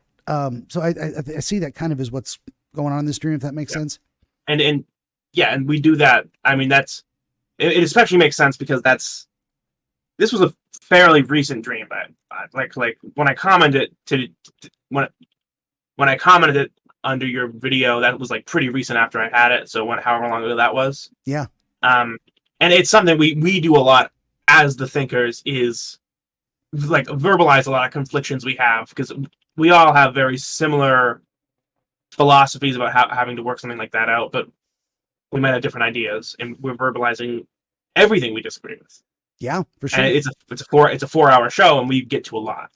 Yeah, definitely. And I love that idea too of there's a debate where you're trying to win, and you're not going to win over the opponent. The opponent has a different opinion, and very rarely does anyone go, in this debate that was very contentious and confrontational and very hard fought, you have swayed my opinion. I now agree with you. That almost never happens. We have statistical outlier, statistically non-existent, I would say, that ever happening. In a debate, you're trying to win over the audience, but in a discussion, you're trying to understand an idea and all the connecting dots and all the mind map connected ideas. Central topic, here's all the radiating spokes and how they relate to each other. And I think I would say that's the best way to come to a better understanding, which then allows you to take a position. It's like if you haven't kind of done through that mental math thoroughly enough, I don't think you are justified in having an opinion. In my opinion. So Sure. Yeah. And that's sort of what we think, that everything should be challenged, and I think that too. Mm-hmm. Because this is all about me right now, but in extending some charity to my fellow thinkers, that's what we believe. Absolutely. No, and I think that's one reason you are welcome to participate, is because you have that similar perspective on the purpose of meeting to discuss these ideas, is that it has a purpose, that it's a good thing to do. And even when you're trying to get to the bottom of ideas, there's still that we call it debate brain, where like you don't want to give up. You might even start arguing for things you don't agree with. I've done that. I've never done that. Right. because like you get pushed in that corner and you see this as adversarial, but we're trying to facilitate this environment where it's okay to be wrong, and it's okay, or it's okay to just be like, I understand where you're coming from. Yeah, definitely. No, I think it's very important. I think those are the best. That's why I like watching, talking head internet videos, is I cannot possibly. So I call this the wisdom of the crowd. Now, it isn't, there's one way of looking at that, which is the wisdom of the crowd expressed democratically. Well, whatever most people think or believe. That's not how I think of it. I think of it as the wisdom of the crowd is brainstorming. It is the totality of all the potential complexity. The more people you bring into it, the more different perspectives, eventually you've covered everything. There's nothing left to cover. You've exhausted the potential of angles to view this and perspectives to assert. That's, in my opinion, the true wisdom of the crowd, is the totality of the breadth and the depth of the thinking. Because an individual person cannot have all the thoughts possible on any given subject. Our lives are not long enough to do that. Even if we think we have, it's probably still superficial compared to what you could accomplish with a larger group of people. That's my rant on the wisdom of the crowd. Wisdom of the crowd is in brainstorming, so to speak. So yeah, I mean, this self-examination by dreams, like you're dreaming your normal cognitive process on things. Well, let me examine this and look at it. Let's give a hypothetical. I think that's what a lot of people do unconsciously, but it seems a little more directly depicted. I'm literally going to watch myself as if I'm this version of me, this version of me which believes a specific idea, is advocating for it in a public forum, and I'm just going to observe what that looks like to me as from the more neutral. I'm one of the home viewers. It's not even really me, but then it is later. That's interesting too. How does it transition to the demonstration? Is there any? It sort of just feels like yada yada yada abortion rights, and then wheel out, like pan out to like the big stage, and then some jars, and then grab the sledgehammer and start working.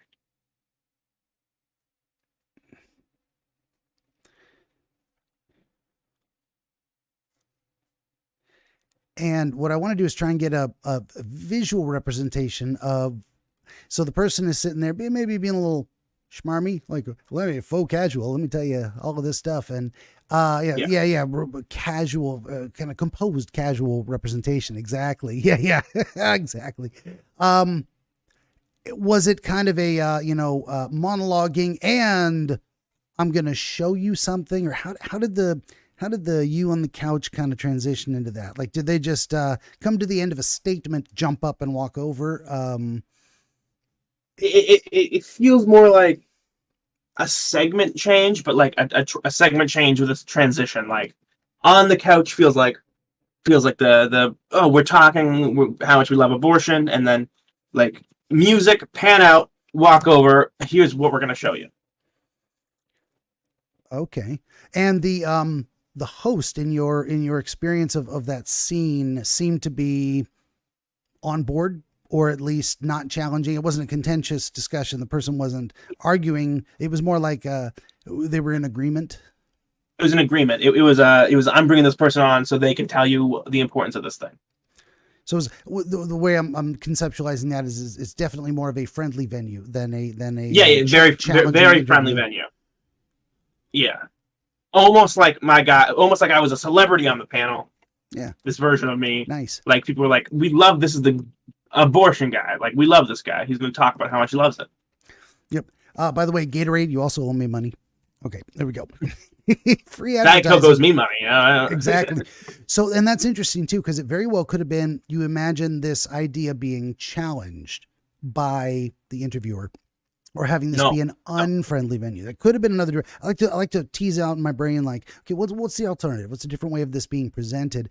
But instead, you're like, okay, imagine you're in a place where you're not being challenged on this. You're being supported. Even it's a friendly venue, so you're imagining that the idea is given full good faith in a way. It's not being misrepresented. It's not being attacked. It's just, it is what it is. It's being allowed to be seen for what it is, unchallenged. And sometimes we got to go with it. We got to say, okay, what if I actually believe this thing in this way? What would it look like? And how would it be fully expressed if there was no one trying to push back or, misrepresent? It's like, so there's that. Yeah. I'm saying this is a more accurate, truthful, honest, full expression of what this means versus something that's something else.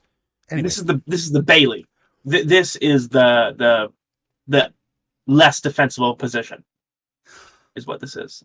Okay, that's what comes to your mind, or is that your understanding of what I'm trying to say? That's what I sort of bridging the two. What's in my mind? What you're saying is, gotcha. This is sort of like when you watch like friendly people, they might not like they might say the quiet part out loud. Gotcha. Sort of like that. So this is the field, the walled field, and not the castle. Gotcha. That's a fantastic way to put it. And I'm glad that was your idea rather than what you thought I was trying to say, but it's a great way to put it. So if you have a Bailey and it is less defensible, there needs to be a certain amount of charity from your interlocutor or whoever you're discussing with to kind of accept it for what it is. And in a way that like does not make you defensively retreat to a stronger position. You can just say, this is what it is in all its glory, warts and all in some ways.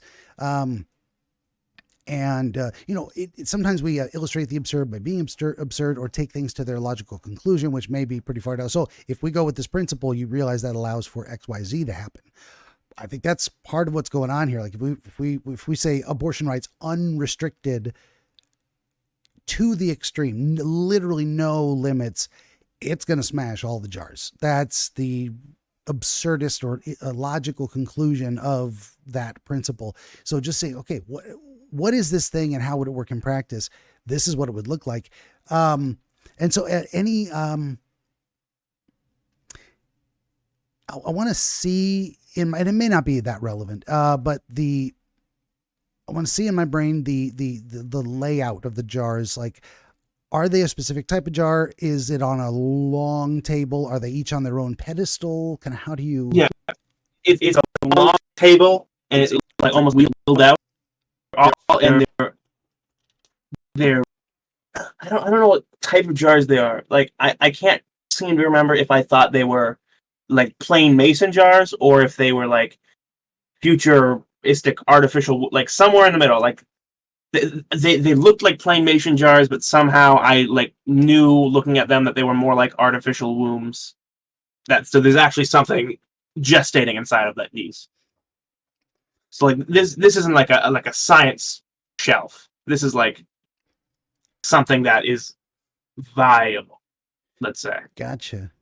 And that was a key part that we were going to get to next, is that what was being smashed was not a there's a traveling show called Bodyworks. Have you ever heard of that?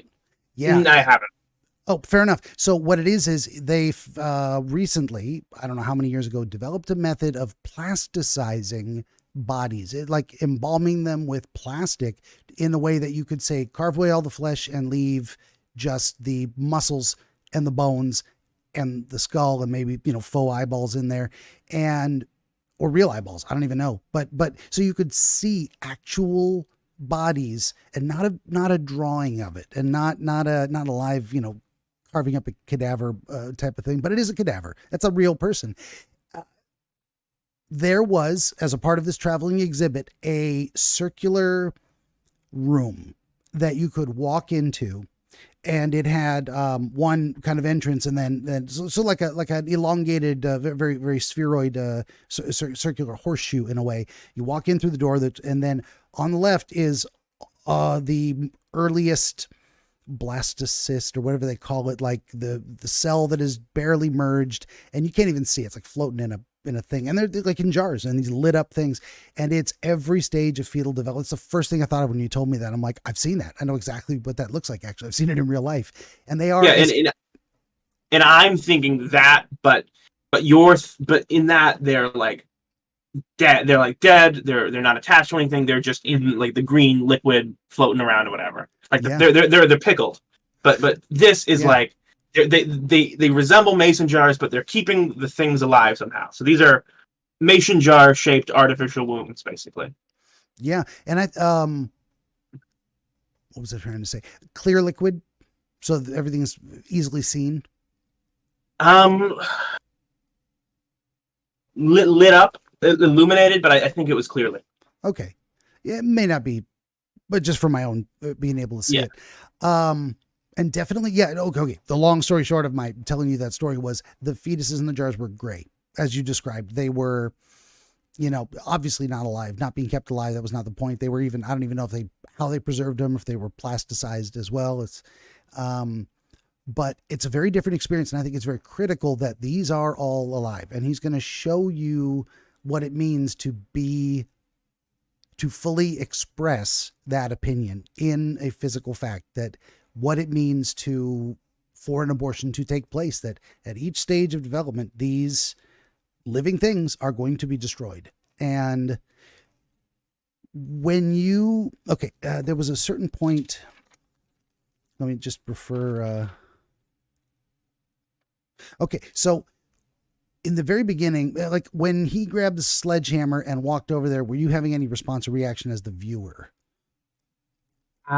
It was like, oh wow, that's kind of weird, but like not like at first nothing, and then concern grows.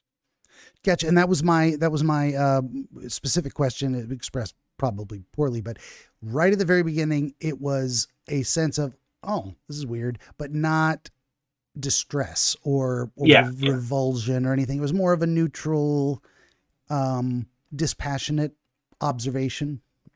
Yeah, basically. Okay. And that, and so speaking of for myself, I also have a kind of, I think your display of this in this imagery resonates with me personally, in my opinion as well. Like at a certain stage of, it's a few cells growing, I have no feeling about that, even if it is maybe technically a life, but I don't feel like it is. And I don't have no emotion regarding it. The closer it gets to looking human and to popping out as a actual squealing, human being, it becomes more and more distasteful. I become more and more uncomfortable personally with that idea. And so was there let's see, how many jars would you say there were? There were 5, there were 20, 5,000. There were 10. There were 10. It was an even number. Jars. It was from first just fertilization to 9 months. Okay. So it was from 0 to 9. Yeah. So almost 1 month apart in a way. Yeah. So, yeah. But also 10, it's an interesting number. It's an even number. So it can be evenly divided. There's something in there that might suggest a balanced understanding. There are exactly 5 on one side and 5 on the other. The scales are equal, but more than that, there's also a 1 to 10 scale. How, we do that and if this resonates with you, but the idea that occurred to me is, I'm not surprised that there were exactly 10, because you're like, how much do I endorse a given idea? Scale of 1 to 10. I'm about a 3, or how important is this thing to you? It's a 7, that kind of thing. And the classic, how hot, hot or not scale, 1 to 10. The highly scientific scale. Yeah. But we conceive that a lot in our brains of like, we give something a percentage. I'm about 80% sure. We have 10 fingers. I think that's what it is. It's that too. Yeah. 10 fingers do something on your body to like relate that to. Mm-hmm. If we had 8 fingers, I'm sure we'd use base 8 counting. I think we would. I think you're damn right we would. And that would be very interesting, wouldn't it? Things could have been completely different. 1, 2, 3, 4, 5, 6, 7, 8, 10. Yep, just like that. or how? Well, we'd be 1, 2, 3, 4, 5, 6, 7, 10. That's right. It wouldn't that's be right. 8. Yep. Because we go 9 and then 10. 1 0. Yeah. 1 0. Yeah. That blows my mind. I'm not a math guy. I'm not a math magician. But the idea that there's a base 8 counting, that blew my mind when I first thought of that. And then we watch shows like Tim Pool. You're familiar with that. And then Ian brings up, 10 isn't 10 if we're counting in base 8. And like,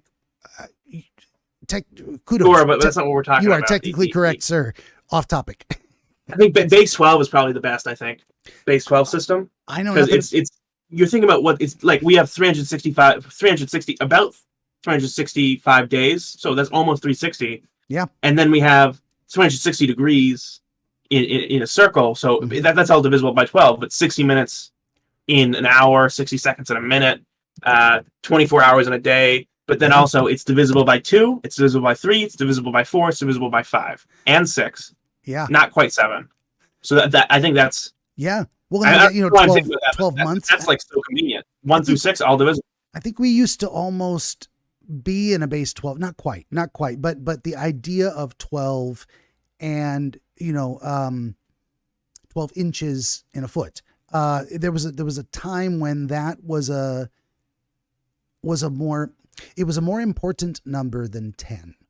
In a way, it was considered a more perfect number in a way. And I don't know that they were counting in base 12s, but the idea, 12 signs of the zodiac and the year being broken up into 12 months because of different cycles of the sun. And also because 3 and 4 are both such convenient numbers to work with that like so we have 4 seasons, we think about that like of 3 months each. Yeah. I mean, 4 clear seasons in a temperate zone, but like into thirds, like early season, mid season, late season, and it just becomes so convenient like that, and it happens to line up with everything else.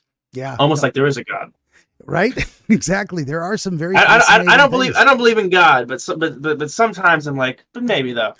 Yeah, it's tough to say, oh, it was made that way on purpose, or we kind of we kind of made it that way, yeah, but it fits nicely. Like the world is ordered. yeah, it does appear to be ordered. Now, what ordered it and why?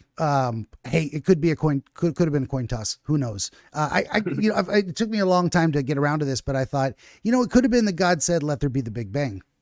Hey, and the idea. I was listening to another podcast. I don't know why people there's a Little Dicky song called Pillow Talk, and one of his lines in it is, "Why can't God fuck with aliens?" Like she's like, "I'm a Christian, I don't believe in aliens." He's like, "Why not?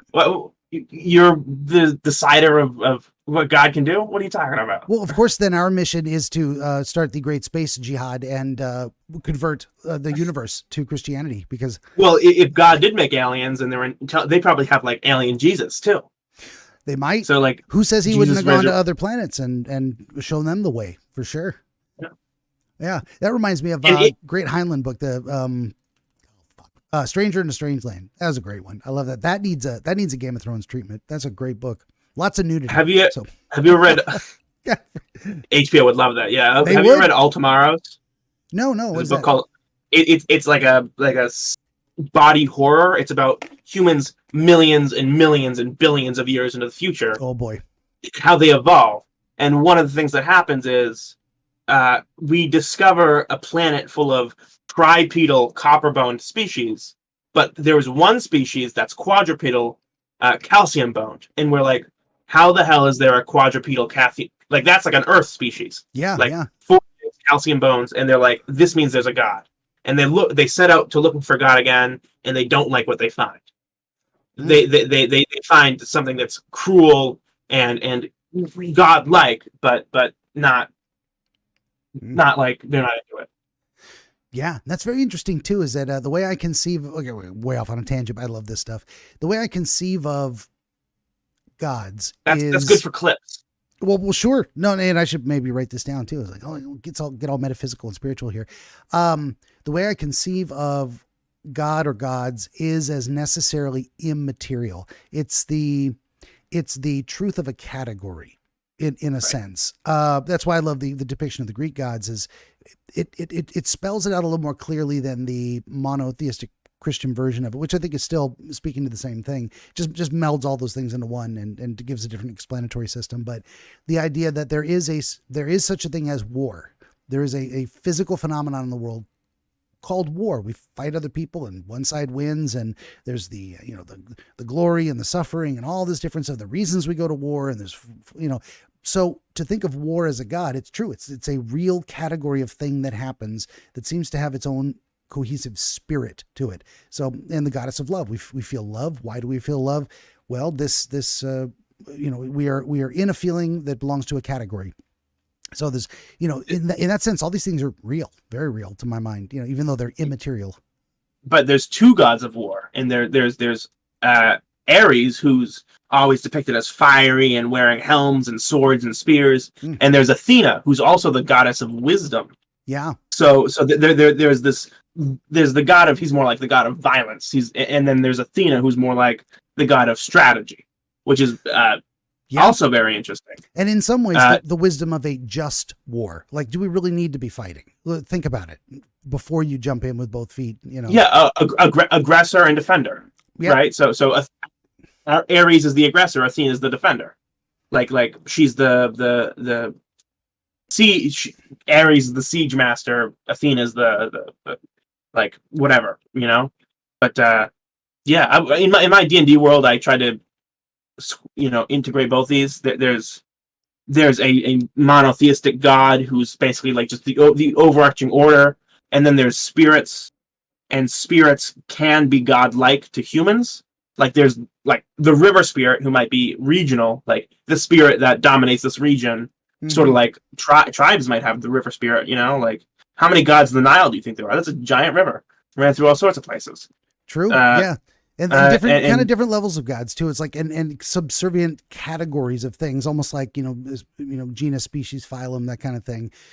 That's where you get the idea that the goddess of love, Aphrodite, has a child who is Eros, one particular expression of love. And then there were actually, like, the Greeks had 7 or 8 different descriptions of love.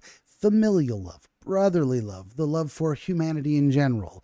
And Yeah. these are all things we kind of encapsulate under the umbrella of that term, love. Well, okay, well, which kind do you mean? And we've just lost those specific names. We don't use them anymore, which maybe we should. Maybe this is agape. This is the love for mankind in general, love for all people, versus eros. You reserve eros for your polycule or whatever you call it, or right. Significant other.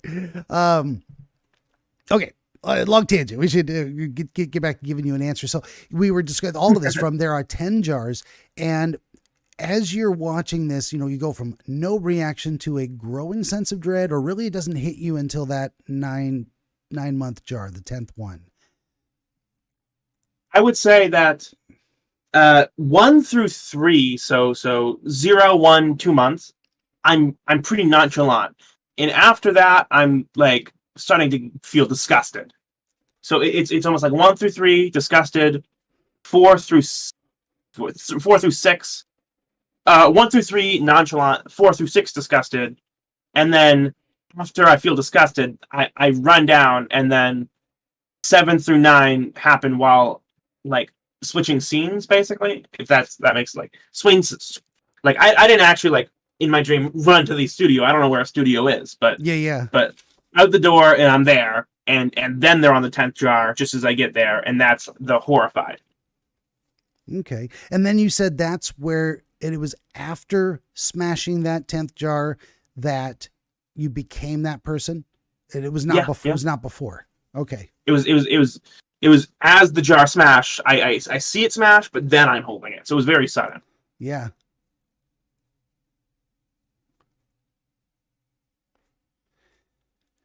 So if we're conceiving this, conceptualizing it as a thought experiment, what would it look like to live this point of view in the world the moment that crossed a line or became too real or became objectionable?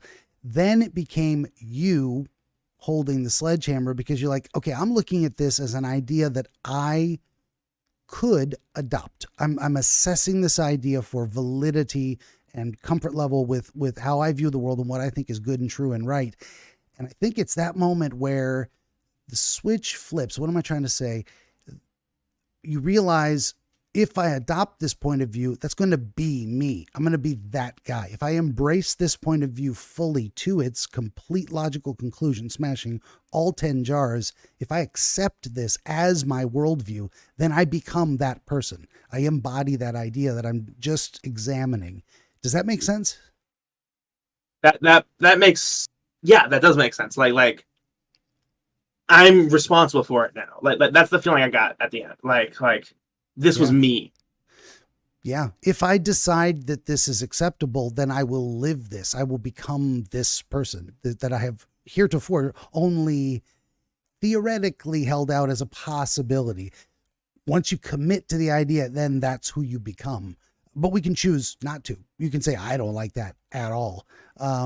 So I think you were kind of showing yourself, not this is what I believe and this is what I want. But if you come down on this side of the line, identify with this idea, this is the reality you will live out in your life. What I say is, beliefs become behavior. That's kind of one of my little aphorisms. It's what you believe determines what you do. It's kind of like what you worship is, or your practices of worship show the God that you're praying to, in a sense. It's all these different metaphorical ways of saying it. And you were, and it was to the applause of the crowd. So I think it's not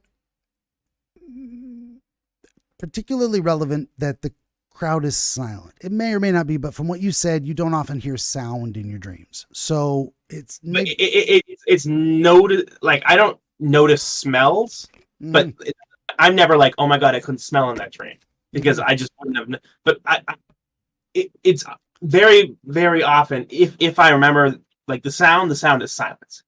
It's very common for me to wake up and be like, why weren't my ears working? Okay, fair enough. So it's a very notable absence of sound, not simply. But I think you're right in the sense that I'm like, it's not particular to this like sequence of events. Gotcha. It's like it's just like throughout my dreams, for whatever reason, I'm deaf. Now, what I was going to ask you is this only notable after you wake up? You're like, oh, I look back and there was no sound. Or as you're dreaming, you're like, why am I not hearing things? Sometimes both. Okay. Like if there's usually, like when watching TV, TV might be on mute. Like if I wake up, I'm like, weird that there was no sound, but at the moment there's applause, I'm like, why aren't I hearing anything right now? Okay. So in this dream, it was a notable observation in the dream. In the moment. Yeah. In the moment. Okay. Now that's different. So just exploring that concept a little bit. Broadly speaking, if this theme continues, speaking of Peterson, broadly speaking, he loves to say broadly speaking, you know what? Yeah. And then rescue your father, etc. Which is fantastic conceptualization. I love all his mythical analysis. Man, that's right up my alley. That's good stuff. You think you can just kill Tiamat without putting the work in? Well, you got another thing coming, Bucko, because let me tell you something about Tiamat. She's scary as hell. Yeah. Well, and more than that, she's not dead until you transform her to order. If there's no order, if there's no transformation into order, if there's no work done, it remains Tiamat, the Dragon of Chaos. You have to transform chaos into order. You gotta kill the chaos, but you can't just kill all of it. The chaos. There's some good in chaos, so you gotta rip out her womb. Right, and save it in a jar for later. You gotta cut open and you gotta perform a C-section on the corpse. And it's very interesting that, I love these old myths too, because the idea of chaos, order is made of chaos. You have to, chaos is almost the default. It's an entropy in some ways. And you have to extract. I don't, there's some myths where chaos comes from the order, where order is the default. And in real life, the theist atheist split, which is why you're agnostic, is you go, well, chaos is the thing, and we're here because order arrived. Where a Christian would say order is the default and chaos is a disgusting aberration. Gotcha. Or maybe a necessary aberration of the order. And then there's actually me, which so I was half done, and I think you're right. No, that's a fantastic observation. That's absolutely correct. I look at it as cyclical, is that they are two halves to the same whole that cannot exist without. Me too. And that they're actually neither one came first necessarily, which is interesting because if you go in the Christian mythology, as I would put it, all was without form and void, and then God said, let there be light. He brought order to the chaos. So but then God preexisted the chaos, or it was the absence of order is chaos, in the way that darkness is the absence of light in that sense. In my mythology, I tried to write a creation myth of my own, but it's not, I did write it. It's trying to figure out the wording, but the idea is exploring the idea. Sure.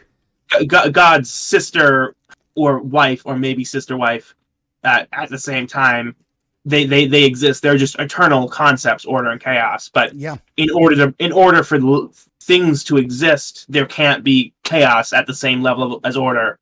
So God has to create something and kill chaos, who wants to destroy everything. Yeah. Well, the excess of one or the other is death. Is and there's a death. There's a death there too. There's three things. There's order, chaos, and neutrality, which is death. Death is the ultimate neutrality. Yeah, and then the balance too of the need for both is, and I think the human body is a great example of this. You need muscles and flexibility. You can't be a rigid structure locked in place where you can't move. You can't go out and acquire resources to keep you alive. Then again, you have to have bones that form a rigid structure the muscles can pull against. You have to have dedicated organs that perform a specific function, not just any function, a specific, but you have to have a stomach that processes food that you go out and acquire. So you need this blending of order and chaos that is, I think, exemplified in the physical body. And your bones specifically, you need calcium and carbon, because if there's too much of one, too much carbon, too brittle, too much calcium, too flexible, or maybe the other way, I don't know. Yeah, exactly. Under chaos, nothing has any shape. It is nothing. It can be nothing. It is nothingness itself in some ways. It's just everything all at once everywhere. Okay. Great movie. And right, I do want to see that, but I haven't yet. So no spoilers. La la la la la. On the order side, order, complete absolute order, is rigidity. Nothing moves. Nothing changes. It is everything locked in just a frozen stasis forever. Also, no different than complete chaos. These poles cannot. It always has to be a blending of the two, in my estimation. And that's something that, and that's, well, just on this subject, that's how I conceive the left-right divide. Is that, broadly speaking, the left worships the new, change, chaos, and that's what we need. Chaos is the capacity for improvement in its expressed best sense. The right, broadly speaking, I think worships order, and it is the necessary structure and stability of bones in an organism that you can't do without. You cannot have a complete lack of structure. You can't have a complete lack of ability to change. So we've got to have this tension, broadly speaking. And I know some people disagree. Oh, well, left, right has to do with monarchy and socialism and all that stuff. I'm like, I think those are all downstream from broadly chaos worship and order worship. I think it's all a religious war. This is what I've come to recently. I don't know if you have thoughts on that. It's a complete tangent, but I think that's totally true. I think that, well, you gotta have both, because if you stay still, you're not gonna run off a cliff, but the bear might catch up to you, and running off a cliff and getting eaten by a bear are kind of the same thing. But if you run too fast, the bear ain't gonna catch you, but you might just fall off a cliff you don't see. And let me tell you, bucko, there are more cliffs than you think in this world. There's a hell of a lot. There are, absolutely, yeah. And there are bear traps. And I think that's what comes down to a lot of these mythological and religious structures is, what's a bear? How does it work? Where does it live? Where are the cliffs? And we're trying to explain to ourselves, what does it look like, feel like? What's the experience of being human? And how do we navigate that in the best possible way? I consider the Bible, from my agnostic atheist perspective, one of many examples of people trying to say, pass down common frameworks, conceptualizations of cyclical human patterns. Here's things you're likely to experience, kind of a best practice guide. Well, the Jews also got the most right, because they're the ones that's like you ever read Leviticus, and that's the laws. And modern day, you might think this is crazy, but like, wash your hand. Nobody washed their hands back then, except for the Jews. They washed their hands every time they came into contact with like something nasty. And lo and behold, 5,000 years later, we're like, washing your hands really helps. Can you believe, I don't know if it was 150, 200 years ago, surgeons did not wash their hands between, eating lunch and working on the next guy and cutting off the next guy's leg. And this was back in the Civil War times. They had no idea that maybe I should use sanitation. Yeah. In India, there were two like maternity wards. One that was led by doctors and students, and one that was led by midwives. And one of them had an astronomically high mortality rate, and one of them had a near zero. But it's the opposite of which one you might think. The doctors killed more people than the midwives, because the midwives washed their hands. They had almost a religious tradition of hand washing as a ritual for the process. And maybe even the practitioners at that time didn't know, this is to keep our hands clean so we don't spread germs. No one had an idea of germ theory. That was right. It wasn't even that long ago, but they were like, it's not proven that you can really infect someone through giving birth. So they're like, why are we wasting time? But the midwives were like, this is something we do. That's I think that's something very brilliant. Like, it also, like the pork thing. Like, I've heard a lot of theories about this. Like, pork gets you sick easier, but you know what it really is? Really crazy. It's thermodynamics. Pigs eat the same stuff we eat. They have very similar digestive tracts. So if cows can eat grass, 10 calories of grass becomes a calorie of cow, but you can't eat grass, so you might as well eat the cow. But what do pigs eat? Pigs eat grain and oats, and you can eat the grain and you can eat the oats. So why are you wasting 9 calories? Yeah, absolutely. There's that too, and then there's because pigs. Well, what is it? There's certain types of parasites that live in pigs that aren't as common in other types of animals. So you could get sick from undercooked pork. So that's the commonly understood side of it. That's what most people think. But the calorie thing, that's fascinating. I think calories is because Jews, they were herding people, but they didn't herd pigs. So there's rules about which animals they herded and didn't. And the ones that they herded were the ones that ate the ground. And the ones that they didn't were the things that ate the berries and the roots that they could eat. Yeah, no, that's genius too. And then that's why I'm very hesitant to. So this is my theory, by the way. So like the thermodynamics of pigs theory is the I think it makes a lot Pafford. of sense. No, I certainly do. And I think also this is where I have a great hesitation with, now I used to be a lot more anarchic, and as much as I am, a libertarian and very much prefer an anarchy model, it's not chaos. Not exactly. It's just a lack of rigid hierarchies of a specific kind that we have right now. Right. Long story Libertarianism versus libertinism, right? The libertines say, don't tell me what to do. And the libertarians say, I won't tell you what to do. Yeah. We need social conventions. We just don't need force. Yeah. Well, I think a lot of these things, just to go on this tangent too, I think a lot of these things resolve themselves because I will say, I will fight to the death for your right to be a heroin addict. And I'm going to tell you, that's a really bad idea. And if you choose not to listen to me, you're going to suffer the consequences, and it's not my problem. I'm not going to save you. I tried to save you when I gave you the advice. You didn't want it. It's on you. So, but you have to have both. You have to say you have. But also there are also some people that are saying, listen, you're an idiot. You got addicted to heroin. Come to the rehab facility. We're going to help you here. Sure. There were checkpoints. Like eventually, okay, you need someone to say, don't sleep in front of my storefront, you heroin addict. And you need someone to say, come in here, it's warm, just don't bring the heroin. Absolutely. Yeah. Well, the way I was going to that with the dichotomy was, yeah, I'm sorry. No, it's okay. To interrupt anytime. This is actually, it's about you. I talk every week, like I said. It's all about me. It really is. Twitter blue. I just ramble. All about me. I just ramble until you have something interesting to say in response.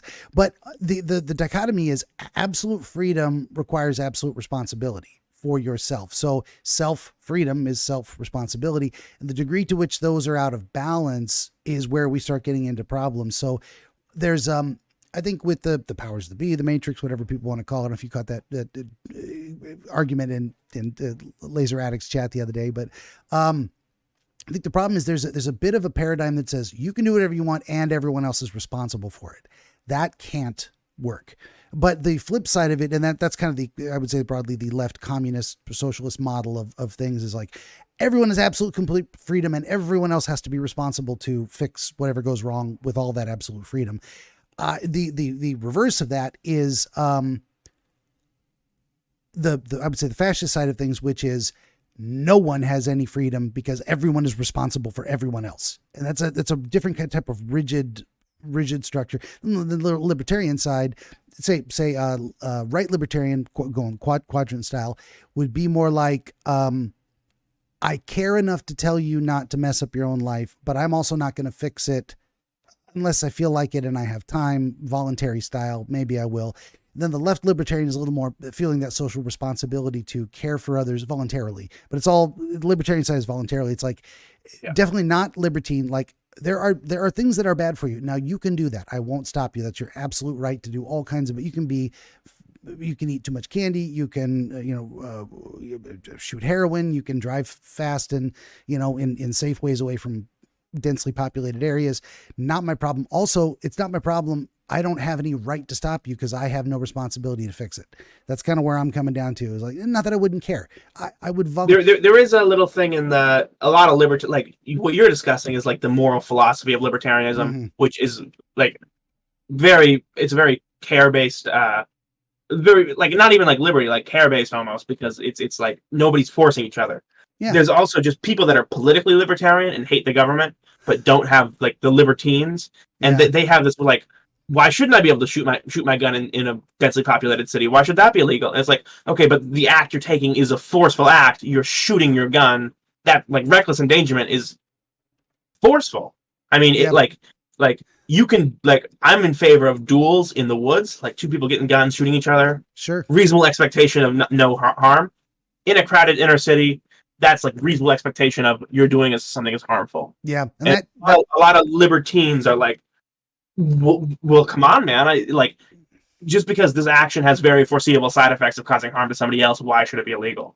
Yeah. And I think that's the worst mentality among libertarians. Very much. There is a stripe of that too. And there's a difference between laws and social norms and enforcement. I mean, there's law enforcement and social enforcement. So we might say, why don't we just make something legal if we want to stop it? I'm like, well, because that has its own kind of consequences. You need a power structure in place that can become corrupt, etc.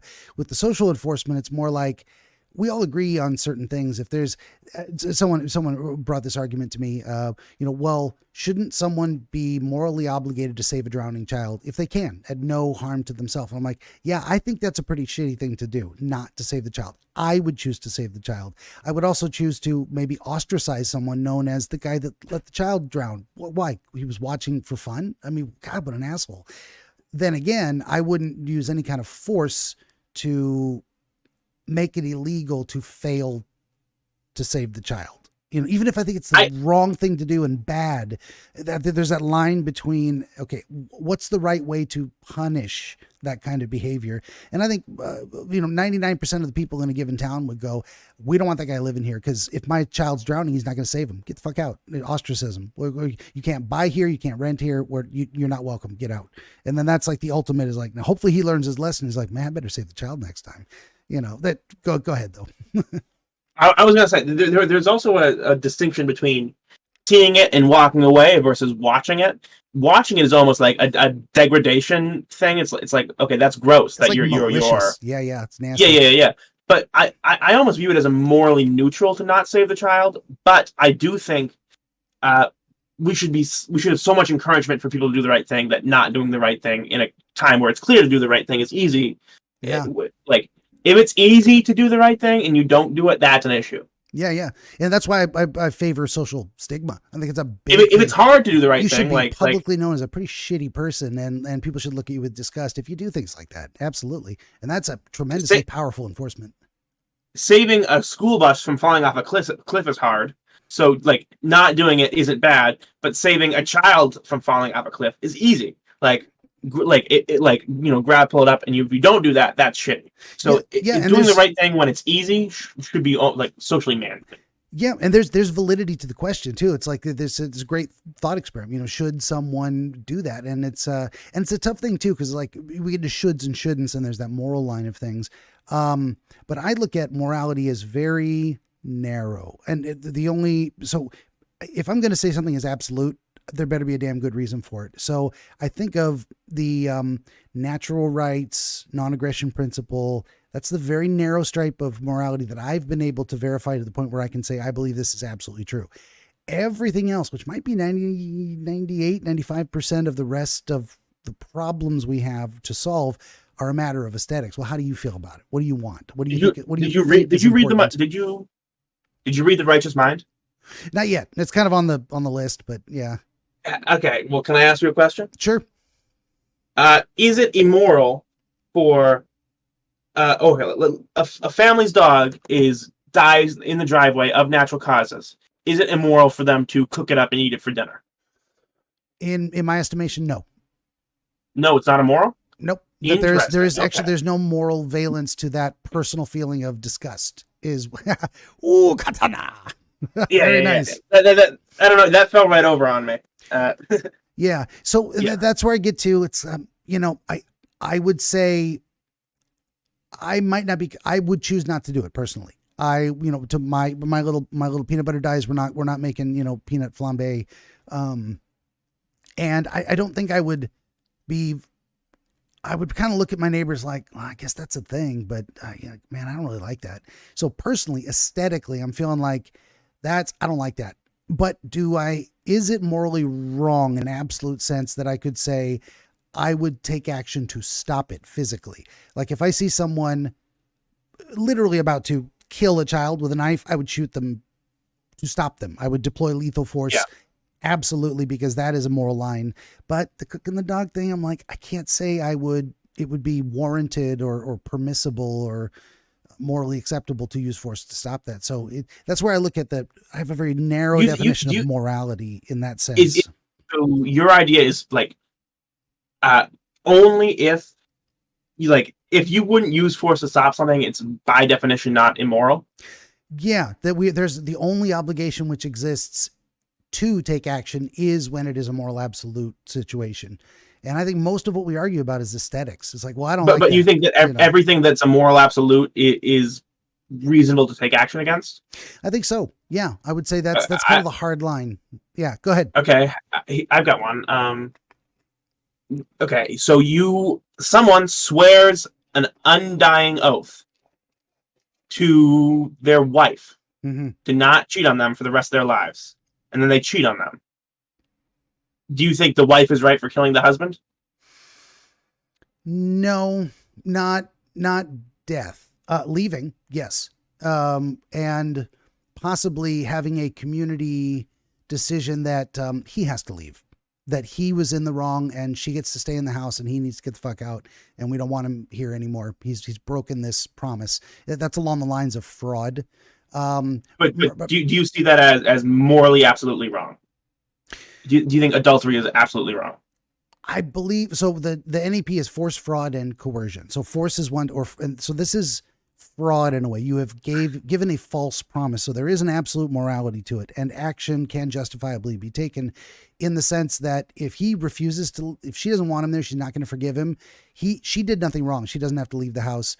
The community can then walk over there personally and say, John, you're leaving, and we're going to remove you from the home ourselves if you won't go. We're going to take your furniture and your stuff with you, and you can just go live somewhere else. She doesn't want you here. This is your fault. You screwed up. So I would say force is justified in that sense, but not killing. I mean, it's not self-defense. That's kind of self-defense is the line for actual death, but force can come in many, many, many forms. And one of them can just be, if you're not going to walk, we're going to help you out, like a bouncer at a club, that kind of thing. So, and in one more, sure. So we talked about the pet. Let's say somebody's mom dies overnight, and natural causes, but for dinner the family decides we've got all this meat, let's cook her up and eat her. Is that morally absolutely wrong? I don't think so. I think that is also, very an aesthetic choice in a way. The person isn't there anymore. So you don't believe in any sort of absolute wrongness when it comes to sanctity? Well, I do believe there are sacred things, but they're more conceptual, like the innocence of children is sacred. And or like the no cannibalism is sacred. Yeah. Eating human flesh is a degradation of the sanctity of human flesh. I don't think that it is. So I don't draw that particular line in a moral sense. It breaks down in some ways to the idea that, let's say the mother wrote in her will, it is our family tradition that we consume the flesh of our deceased, and this is my wishes, and they have my permission. No, this is a normal family. Normal family, never done cannibalism, no and just the mother croaks. There's no laws against what you have to do with the dead body in this area, let's say. So they're like, mother's croaked. We have like a normal, like burial, normal family tradition, whatever. Maybe they're Catholics, maybe they're atheists, and they're just like, well, let's do this. Like, mom wasn't expecting it. Yeah. Mom had no idea. Mom died thinking she was probably going to get a burial, but no will. Yeah. No explicit instructions. We might default to, I see it in two different directions. And it's an interesting question that probably needs to be reasoned out and argued on both sides. But the default expectation might be that she does not wish that to happen because she had no reason to believe it would. So we might default to that. The other side of it is it harming anyone? Is it causing demonstrable harm in any literal physical sense? Totally safe. Yeah, that's the other side of it. And if it's not, some people might think it's icky, and that's fair enough. But I don't know if we can say it's necessarily immoral. I don't think there is a sacredness valence or dimension to the body itself once the person is gone. That's kind of how I would break it down in my mind. But go ahead. I totally disagree with that. I mean, I'm not religious or anything, but I think I dislike force only morality arguments. Gotcha. I think force only morality arguments, like they leave out, like, clearly human societies throughout all the time have had non-force related issues of morality, and I think some of them are like, what's bad? Okay, you might say that's bad, but not evil. But I think there's certainly things that are evil that aren't forceful. Like, if someone, like, if you're, like, we have something called the what do you call it? The like exclusivity talk nowadays. Like people date around for a bit and then exclusive. Mm-hmm. But if you never have that talk, but you date for 10 years and you live together and then you cheat, yeah, is it cheating because you never had the talk? What's the expectation there? Is that it's? I think that's like degrading to like a partner relationship. yeah, yeah. I would say that's tough too, because you would want, there's the ideal. The ideal is perfect communication. Never going to happen. We're never going to reach it, but we lean towards it. We reach for it. So there is, in some ways, well, okay, are we boyfriend and girlfriend now? And that usually is the talk of, okay, we're exclusive or we're not. Are we boyfriend and girlfriend? Are we going to live together? And explicitly, we are allowed to see other people. Are we going to get married and keep it open? You know, that kind of thing, or not. And people that just never had the talk, is it like, but dated exclusively up until the point one of them decided to do something with someone else. Yeah. Is it cheating if there was never, is there something sacred about the relationship just on the merits of it being a relationship? That is a very tough question, because I think there's strong arguments for both sides. So the idea of normal expectations, like just again with the mother, she didn't have any reason to believe she was going to be eaten. Why would I need to say that? Who would do that? It's incomprehensible. So there may be an element to that where it's like, of course you don't sleep with other people. We live together. We've lived together for 10 years. Why would you not inherently understand this is a violation of trust? And then the other side of it is, can we expect people to be mind readers? Can we expect adherence to cultural tradition to be uniform enough that it goes without saying?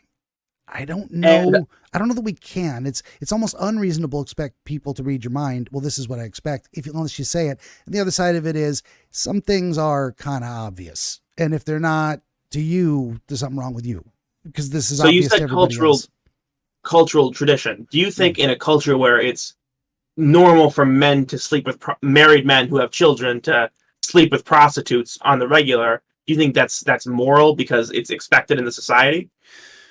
Not necessarily. I think there's a different dimension we're examining in between those two questions. The one of them is mutual expectations of two partners, and the other one is more of a question of, is a tradition inherently good or not just because it's always been done? I don't lean into that. I don't lean into the idea that tradition is always good because it's a tradition. The wife is fully expecting when they get married that your husband's still going to sleep with prostitutes. Yeah, if like it's that's understood. If it's okay with her, I would recommend against it for a lot of reasons. But I don't think it's inherently immoral. I think it's more of a, that is not best practice. It's not that she's like, not that she doesn't have feelings about it, not that she's like, oh yeah, it's just something he does, but that she expects it and thus doesn't say anything. That it is a cultural expectation that even it might bug her, but she doesn't say anything. So the husband assumes, since it's culturally expected, she's okay with it. Yeah, I mean, if she never says otherwise, and it's kind of, this is just what men do, he might have every reason to believe she is okay with it, and that she's not bothered by it. I don't know. That's why the communication thing, it's like, well, if you never told me, how am I supposed to know? And that, fair point. But also, I look at this also as like, there's a lot of things which are not immoral, but they are certainly less than best practice. So for me, it's being fat. This is not best practice. Fit is ideal. Fit is superior. I am lesser because I'm not at a healthier weight. That being said, tell me about it. That being said, is it immoral? Does the existence of an ideal make it immoral to fail to struggle as hard as you can towards the ideal? Or are there different ideals which create a moral obligation and some that don't? So I think in terms of a marriage specifically, if there are known risks, like it might cause problems at home, like she might get jealous. Even if she expects it, she might feel horrible about it. Good point towards the best practice of not doing it. If he could bring home a disease on accident and then infect her, that's a betrayal of the partnership as well. You're not putting her needs first. You're not treating her like someone valuable in your life when she's committed to you. How committed are you? There's all kinds of like best practices that are not exactly immoral, but it's like, in some ways, like if you're not taking this seriously, if you're not taking these things into account, are you really doing everything you should to respect? And I think that's where the sanctity is like, is this thing sacred enough? Is this partnership, this union, this marriage do you take it seriously enough? Do you have enough respect for it that you're going to do everything you can to make it good, to make it worth, like, why are you doing this if you're not going to take it seriously? And so taking it seriously is partly best practice. So I get the idea of where the sacred idea comes from. And I also think of that as different from the conceptual sanctity of childhood innocence. It's like, it's good that humans have a period of time to learn other things before being introduced to the adult world. I don't know if you read, you're familiar with the author Piers Anthony?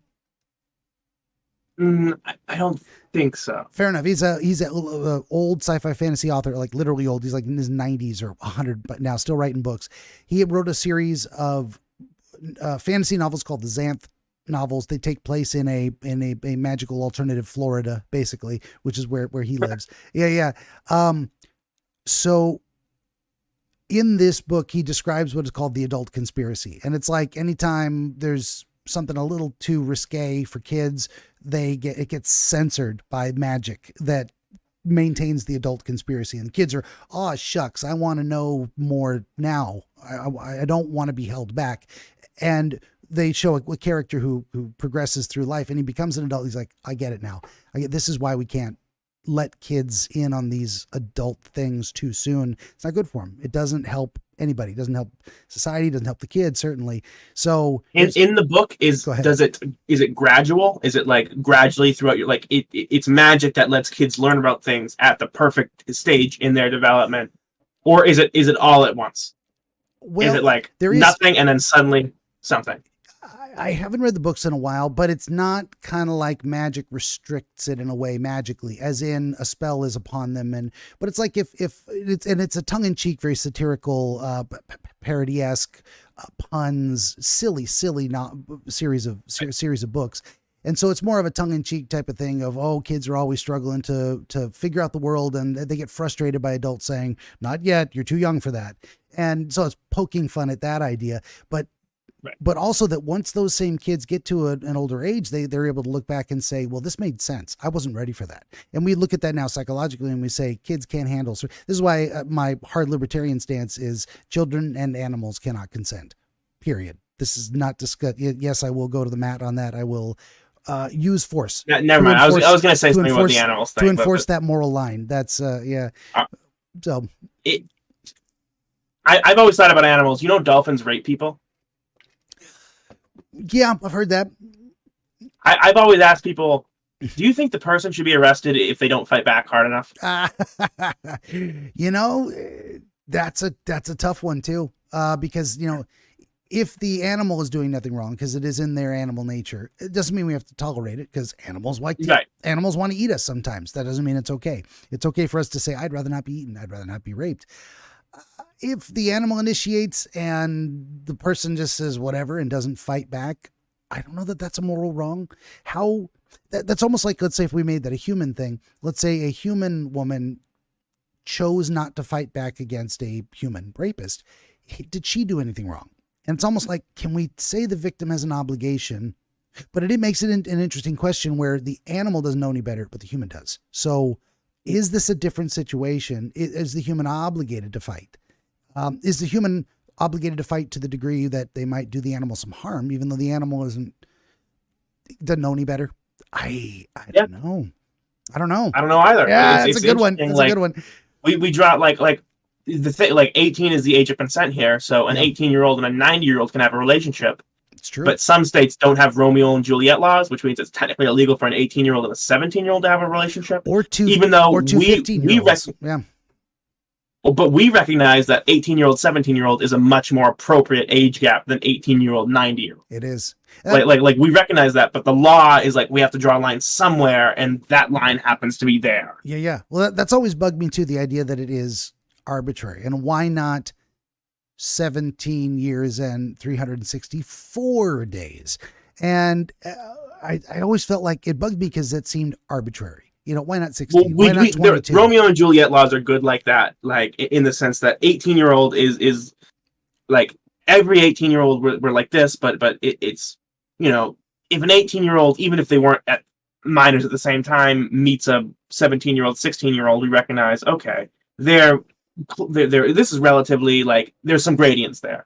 Mm-hmm. So there are laws that sort of take out like the hard line there that say Yeah. Well, between the ages of 16 and 20, that's a big development and it's like true. It's some true. gradient in between those Yeah, ages. maybe 3 years is okay, but like 4 is too much. Yeah, yeah, it's a huge deal, and 16 and 20 a bit much, but and 16 and that's 19 is like, and that's open for debate too. But where I was going with that is, it always bugged me for the longest time. Is like the arbitrariness of it felt. What am I trying to say? And this is again the adult conspiracy side of things. Like, my opinions change, but so I'm going back into the past here. The arbitrariness felt wrong. It's like, how do we even make a decision when it is arbitrary? If we can't, if this is not founded on anything, we picked the damn number and we just said, that's it. Like, well, show your work. Where's the fucking reasoning? Why this number? Why not a different one? And then I explored it a little bit more, and I actually came around to saying, well, there's my resolution to that problem was, there has to be a line, and we have to pick somewhere to put the line. And this seems to be like, you're after puberty, you're old enough to, you're old enough that holding you back more from adult responsibility might actually be harmful, just as much as introducing you to it too soon. So for whatever reason, this feels like, now maybe this is cultural again, like maybe in another culture where you are a man at 14 and you are expected to know your shit and have your shit together and take care of yourself and contribute to your family, et cetera, and even get married. Maybe that would be a more appropriate age. I don't think so, because puberty. I think any culture I think we got to get through puberty first. But what I'm saying is under those expectations, they might have a different view of it because of how they conceptualize when adulthood begins. But I think, we have to pick a line. Hey, it could be 17, could be 19. I think 21's too late. I think maybe 16's too early. So 18 feels right. But that may be because I grew up. 16 to 21 is our cultural years. And we go, yeah, okay, that's sort of like 21, like puberty starts at 13, but starting puberty is clearly too early. So 16, mid to late puberty, to 21, probably totally done almost. Yeah, exactly. Like depending on how that. So my resolution of that in my head, when my acceptance of it was the idea of, yeah, it is arbitrary, and that cannot be helped. There must be a line, and on either side of it is protection of parents and responsibility for yourself. And what I get frustrated with is the inconsistency of, okay, you can turn 18, but now in some places you can't drink a beer. You can't buy cigarettes. You can't exercise your full rights as an adult, even though now you have full responsibilities of adulthood imposed upon you, signing contracts, paying your own rent, having a job. I think there needs to be one line for everything. It is the age of majority. You are either above it or below it. You are a minor until you are a major, I guess. And once you are of the age of majority, it is carte blanche. You are an adult. No one has the right to hold you back from anything that any other adult can enjoy. That's my, I almost have I'm okay with the different ages for different things, but it always bothered me that voting isn't last. Like, voting should be, if you're an adult, like, you can drive at 16, you can buy a gun at 18, but like, if you drink at 21, vote at 21 too, because if you can't drink, you can't vote. I might put that all at 18, all of it. Drinking, voting, smoking, guns. Driving a car is a little bit different. I would actually abolish the DMV, but that's me. So that would actually be off the table. You can drive whenever you want when you can afford a car. And maybe that sometimes that should be the milestone. It's like, when you are responsible enough to earn the money to buy a car, now you're responsible enough to drive a car and take care of it. And then we have situations where your parents help you buy a car, which, that they did for me. I didn't buy my own first car. That also means I saved money, and they buy a car, they help you learn to drive it. If you don't have parents to help you drive it, you might have to work first. And also, they take responsibility for it because you are still a minor, because you are under their care and they are allowing this. They're responsible. So if they don't want you to have a car, they damn well better not buy you one, because they're paying for any damages. So that's also, and so if you leave it till 18, then it's like, okay, you can buy a car if you want to, but you're responsible 100%. So anyway, but that's all. I mean, how did we get here? I think this is a fantastic tangent, and I think it's related, because what we're talking about is you assessing the morality of the abortion topic. And all of this has been a fantastic exploration of what are the moral lines. And so you were asking me, that's why I didn't object and said, well, we should get back to your thing. You're like, okay, well, what do you think about where moral lines are on these things? How do you conceive of morality? When is it appropriate to use force or draw a line. And with the abortion thing, I think that's very much related to you're an adult at 18. What? Why is it in the first 3 months, 6 months, whatever, we don't have the same feeling of this is not okay. As soon as we get towards that tail end, we very much feel that's a baby. That looks like what it would look like when it comes out and gets nursed and snuggled for the first time. But instead, we're going to kill it. That's not okay. It's not okay with me personally. I don't like that either. I would, to take a hard stance on the abortion thing, I would say 9th month abortions, absolutely murder. Not okay. But, a hard stance. Yeah, but not 8.5 months. 9 months is a bit much. Well, that is an absolute. I'm like, at that point, this does not need it. Well, and as Tim Pool has said, I mean, again, I never get into politics on the show, but we're assessing morality, and specifically this morality question for you. He said, if you don't have to kill the baby, why would you kill the baby? Yeah. And if it can be removed safely, then you do so. Then we just don't kill it. And that would be kind of my line too, is like libertarian style. I believe every human person has the absolute right of eviction. That's how I would describe it. They don't have to kill the fetus, but they can have it removed. And if it dies because it doesn't have an umbilical cord to feed off anymore, not the fault of the evictor, but also not murder in that sense. And people argue with me on that, but that's how I'm like, how do we balance? Go ahead. That's basically my legal idea is we're talking about abortion. We're talking about me struggling with the morality of abortion. My legal idea is, a woman who's pregnant can take the baby out at any time, but only by a medical professional, and B, the medical professional, if in their power, must preserve the life of the baby. So 1 month abortion, regular abortion. 8.5 month abortion, that's a C-section. Yeah, absolutely. Or an induced abortion if it's an induced birth. If there's a way to do that. Exactly. And but I differ from you when you say it's not immoral to take it. I think that it's my belief that when you consent to sex, you consent to baby. That is very much my belief. And unless you were raped, then you consented to baby. Now you can, there's other, but that doesn't necessarily make the legal argument, because the legal argument is, should there be a government committee determining whether or not this was a consensual baby or not? Yeah. And the libertarian argument is, no, of course not. Yeah. If you want to do due process, you do it after the crime has been committed, not Minority Report style beforehand. Yeah. No, I agree with that definitely too. And I mean, all of this, it gets so okay. So honing back in a little bit on your dream and situation. So I think we've kind of teased out the meaning, in a sense, that this is the idea you were looking at, how it would feel to you to embody this unrestricted abortion thing in life. After you had this dream, did you come to a decision? Did you have an experience of having a settled mind a little bit more on the issue, or? This was funny. This was shortly after the Lance thing, I think. It might have been. So Lance on Tim Pool, yeah. Yeah. And they talked about abortion a bit. And this is the solution that I've sort of had in my head. But there's so much, like, so whenever I hear something like that complex, I think about it a lot. And I kind of settle back in the middle here where I am.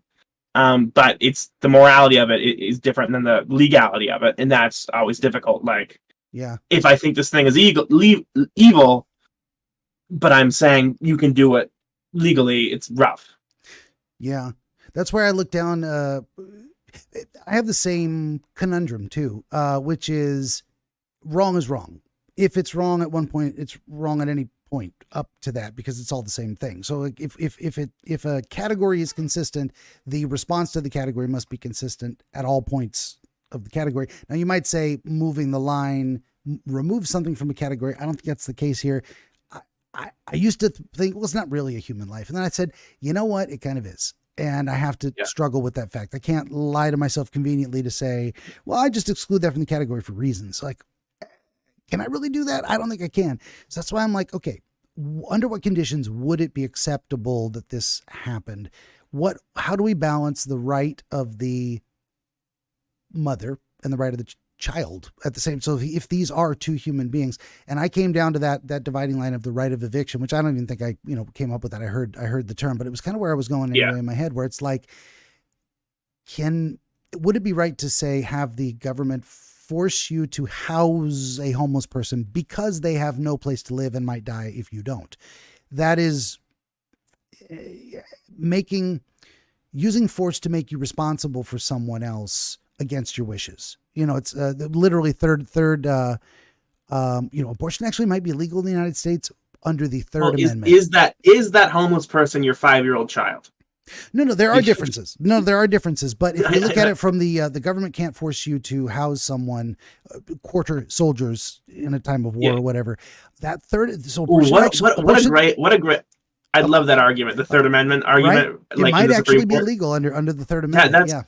Yeah, it might. Yeah, and I don't know if I don't know if I thought of that or if I heard it from someone else, but I'm like, that makes a lot of sense. So that's where I come down to the right of eviction. It's like, I think bodily autonomy is absolute in terms of no one can force you to use your body for the sake of another person against your wishes. I think that's absolutely immoral, off the table, not acceptable. So how do we implement that or apply that principle to the pregnancy questions? Like, and as you said, if you're responsible, consent to sex is consent to pregnancy. If you are ultimately responsible for the condition of the person, you got to see it through. You really can't sorry, you're stuck. Damn, that's terrible. I wish that wasn't happening to you since you don't like it, but you can't really kill someone because it's inconvenient. That's one perspective. The other side of it is, I invited them in, but now I've decided they can't stay. I've changed my mind. It is now against my wishes, and they must be removed, but not killed. Like, I can't take someone, the homeless guy in my house. I invited him in and I'm like, this isn't working. Really don't want you here. Change my mind. I can't just shoot him in the head and throw his body out back. I got to help him leave in one piece. But you can throw him out to the blizzard though. You can throw him out to the blizzard. If you know he's going to die, it's unfortunate, but he should have followed your rules, I guess. Yeah. And that's a tough thing. It's like, we want people to be compassionate, but also that is a personal line of like, I am not willing to sacrifice more than X. Now this situation demands X+1. That is too far for me. Do I have a right to tell someone, no, X+1 is not too far for you? You have to do this. Maybe we do. It's a tough one. That's why I very often lean towards, let's try and make this not a problem. Let's try and make the number of abortions that occur 0 by other means. Partly because it is an social enforcement, but also technological advancement would be nice. Still, it would be nice if people were not sexually incontinent. Dogs, what do they say? Dogs, if they can't eat it or fuck it, they piss on it. We are better than that. I think humans should behave better than dogs because we are. And there's nothing wrong with dogs doing that, but we are not dogs. Dogs are dogs, humans are humans, and we have the capacity for keeping our word and sexual continence and best practice analysis.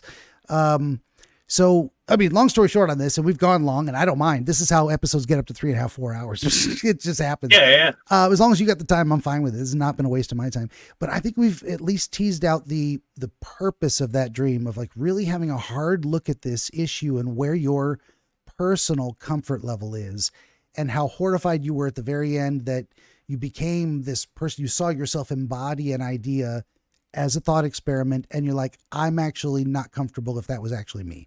I'm not comfortable taking that idea and making it my own and living it in the world.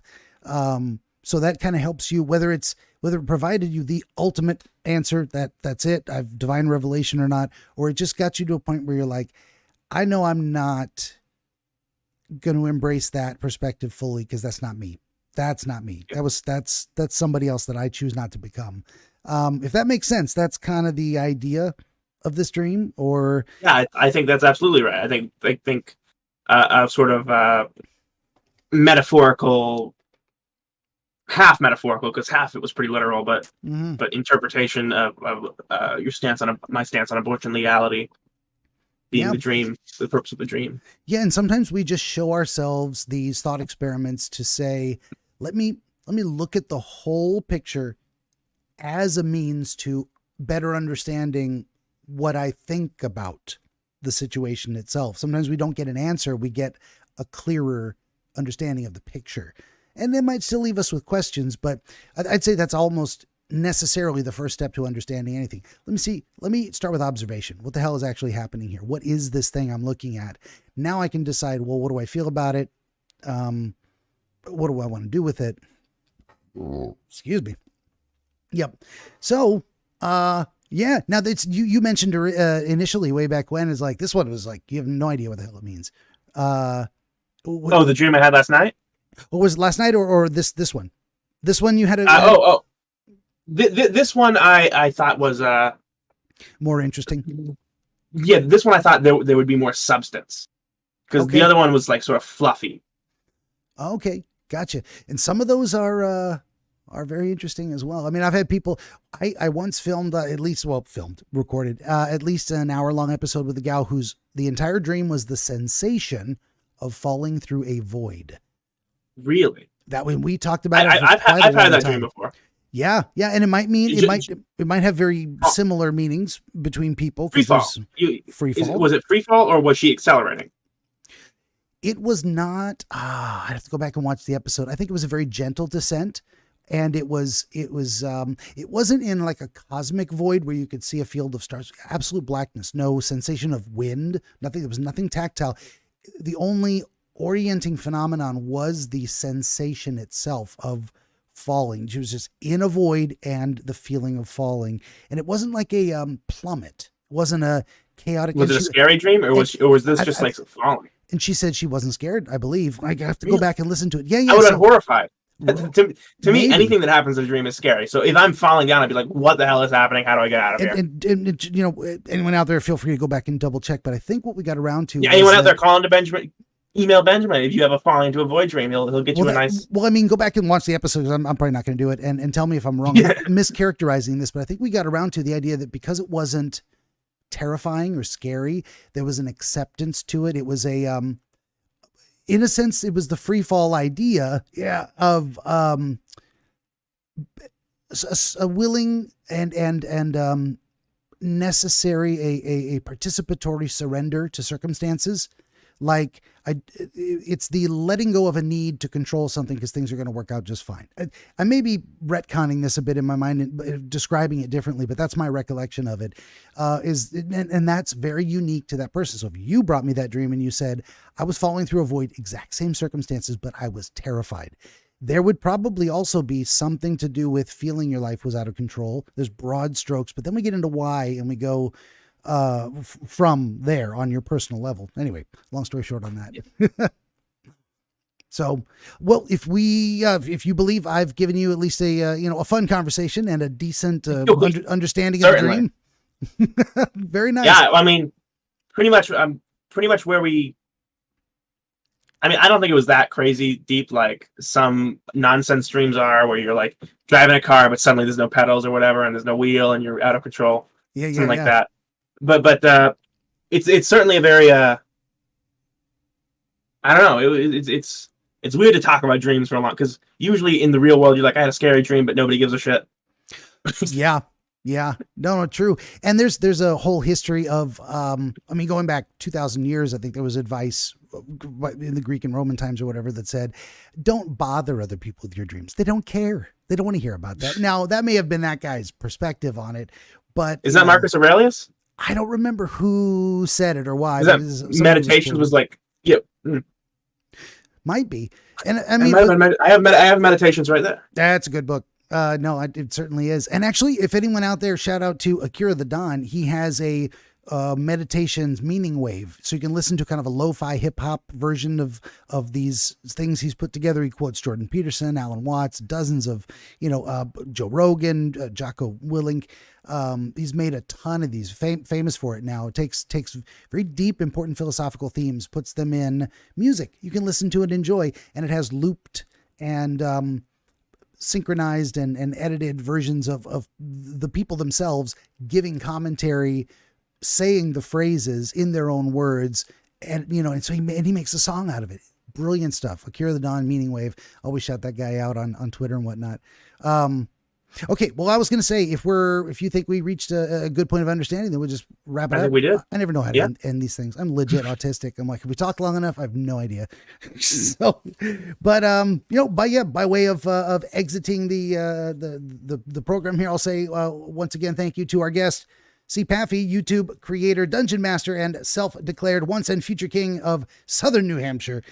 Link in the description below. And for my part, would you kindly like, share, subscribe, tell your friends? Always need more volunteer dreamers, viewers for the game streams.